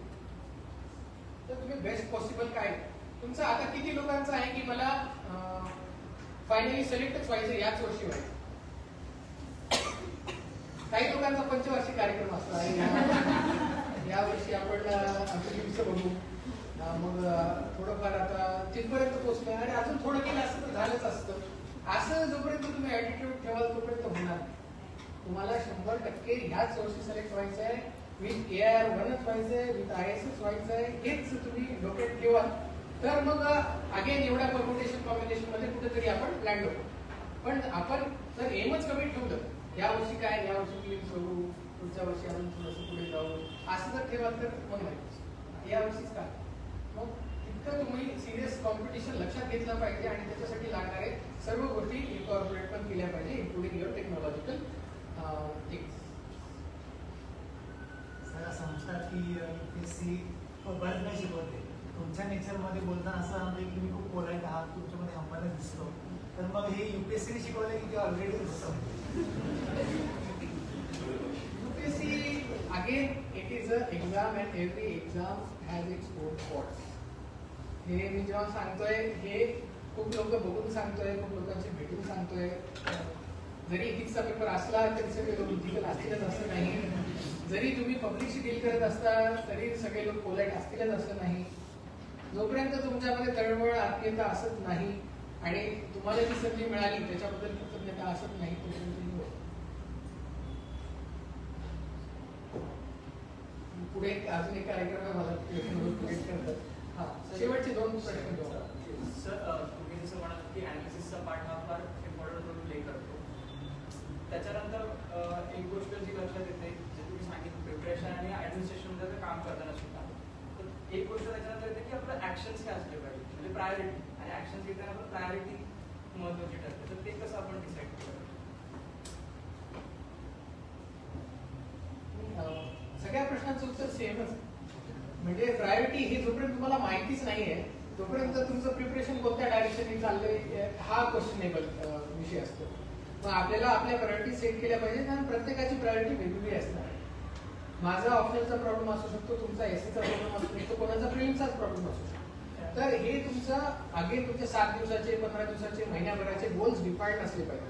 आणि प्रायोरिटी काय, शेवटी तुमची प्रायोरिटी आहे सिलेक्ट होणे आणि त्याच्यासाठी आवश्यक असणाऱ्या सगळ्या गोष्टी करणे. ज्या गोष्टी तुमच्यात नाही त्या डेव्हलप करणे, ज्या ऑलरेडी चांगल्या करतात त्याला आणखी होऊन करणे, एवढाच विषय. प्रत्येकाचं वेगवेगळं असतं. आता माझं असं होतं की मी कंटिन्युअसली 10 दिवस 15 दिवस अभ्यास नव्हतो करू शकत. इव्हन असंही नव्हतं की मी सकाळी 6 वाजता येऊन लायब्ररीत बसलो, असंही नव्हतं. मी काय करायचो, मी जायचो आरामात 10-11 वाजता लायब्ररीत जायचो, परंतु मग माझे जे गोल्स होते ते मी केल्याशिवाय उठायचो, एवढं असतं. आणि जर 3 दिवस अभ्यास केला, 2 दिवस अभ्यास केला तर मी एका दिवसात आपण ब्रेक द्यायचो, असं काही. म्हणजे प्रत्येकाचं रिज्युनेटिंग ची स्टाईल वेगवेगळी असते. हे स्वतःला ओळखणं फार महत्वाचं. याच्यासाठी इमोशनल इंटेलिजन्स जो लागतो की नेमकं मी कशाने ट्रिगर होतो, मी नेमकं कुठं परफॉर्म चांगलं करू शकतो, कुठं माझा स्ट्रेंथ आहे आणि तिला मी आणखी कशी कंपाऊंड करू शकतो, या सगळ्या गोष्टी स्वतःला समजणं फार आवश्यक आहे. आता कदाचित मी हे सेल्फ प्रिपरेशन केल्यामुळे असू शकतं, सेल्फ स्टडी केल्यामुळे असू शकतं. आपल्या केसमध्ये आपल्याला काही गोष्टी ह्या ऑटोमॅटिकली भेटलेल्या पण असू शकतात, ज्या की तुम्हाला रिअलाइज नाही झाल्या की ह्या एवढ्या चांगल्या पद्धतीने आपल्याला मिळत आहेत. जसं की आपल्या अकॅडमीमध्ये बरेचसे चांगले टीचर असतील जे तुम्हाला रेडीमेड चांगले शिकून देत असतील, तर त्यासाठी लागणारे कष्ट तुम्हाला कदाचित घ्यावे लागले नसते. भलेही तुम्हाला आता आम्हाला तर राहण्यापासून प्रॉब्लेम होता. आम्ही ज्या फ्लॅटमध्ये राहायचो तिथे आम्ही 8 जण राहायचो, अशी परिस्थिती. मग तिथे रूम मध्ये अभ्यास करणंच शक्य नव्हतं, तर मग आम्ही काय लायब्ररीमध्येच अभ्यास करायचो. अशी परिस्थिती. आता प्रत्येकाचे प्रॉब्लेम्स वेगळे असतात, सोल्युशन्स वेगवेगळे असतात. अशा प्रकारचं आहे. पण माझं म्हणणं एक आहे की तुम्हाला डिफाईन्ड गोल्स असले पाहिजे तुमच्या प्रिपरेशन मध्ये. Short term, medium term, long term हे डिफाईन्ड असले पाहिजे. बिफोर टाइम तुम्ही तयार असला पाहिजे. तुमच्याकडे रिव्हिजनचा प्रॉपर टाइम असला पाहिजे. तुमचं प्रिलिम्स वीक असेल तर प्रिलिम्ससाठी चांगला टाइम केला पाहिजे. मला आताच जगताप सांगत होते की आम्ही डिसेंबर पर्यंत सगळं प्रिपरेशन कम्प्लीट करतो आणि जानेवारी पासून ते आपल्या मे पर्यंत तुमची प्रिलिम्स असते, तर आम्ही 5 महिने प्रिलिम्ससाठी देतो. खूप चांगली गोष्ट आहे. त्याच्यामध्ये तुम्हाला टेस्ट सिरीज सुद्धा इथे प्रोव्हाइड केली जाते. तर आम्हाला या सगळ्या गोष्टी स्वतः फिगर आउट करायच्या होत्या. त्याच्यामुळे कदाचित आम्हाला एवढे एफर्ट घ्यावे लागले असतील, जे की तुमच्यासाठी इन्स्टिट्यूटने ऑलरेडी फिगर आउट करून ठेवलं.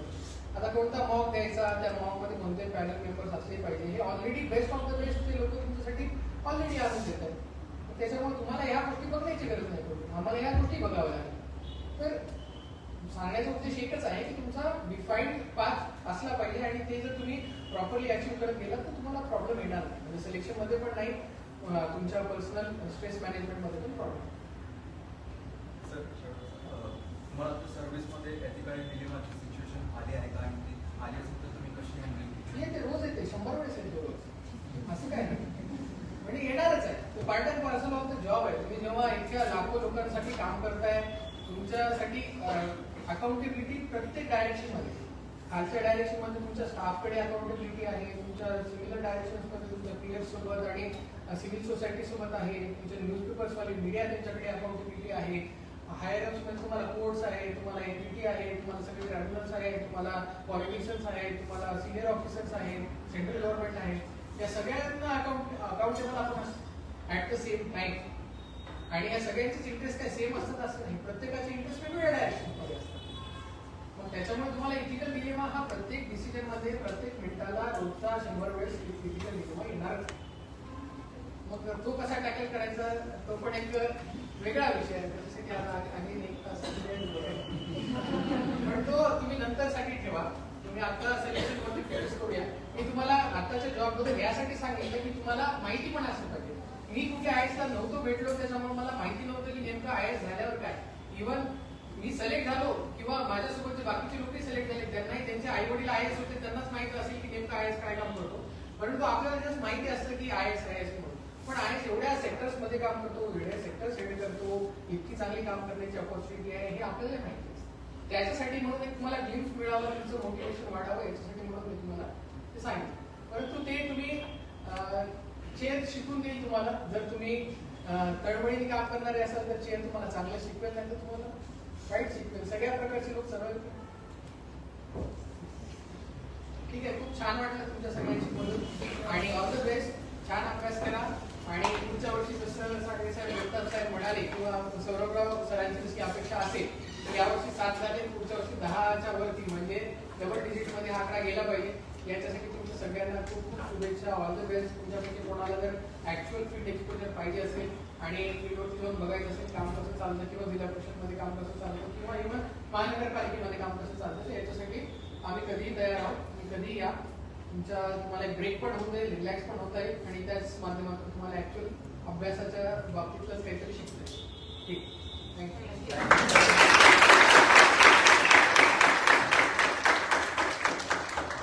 धन्यवाद सर.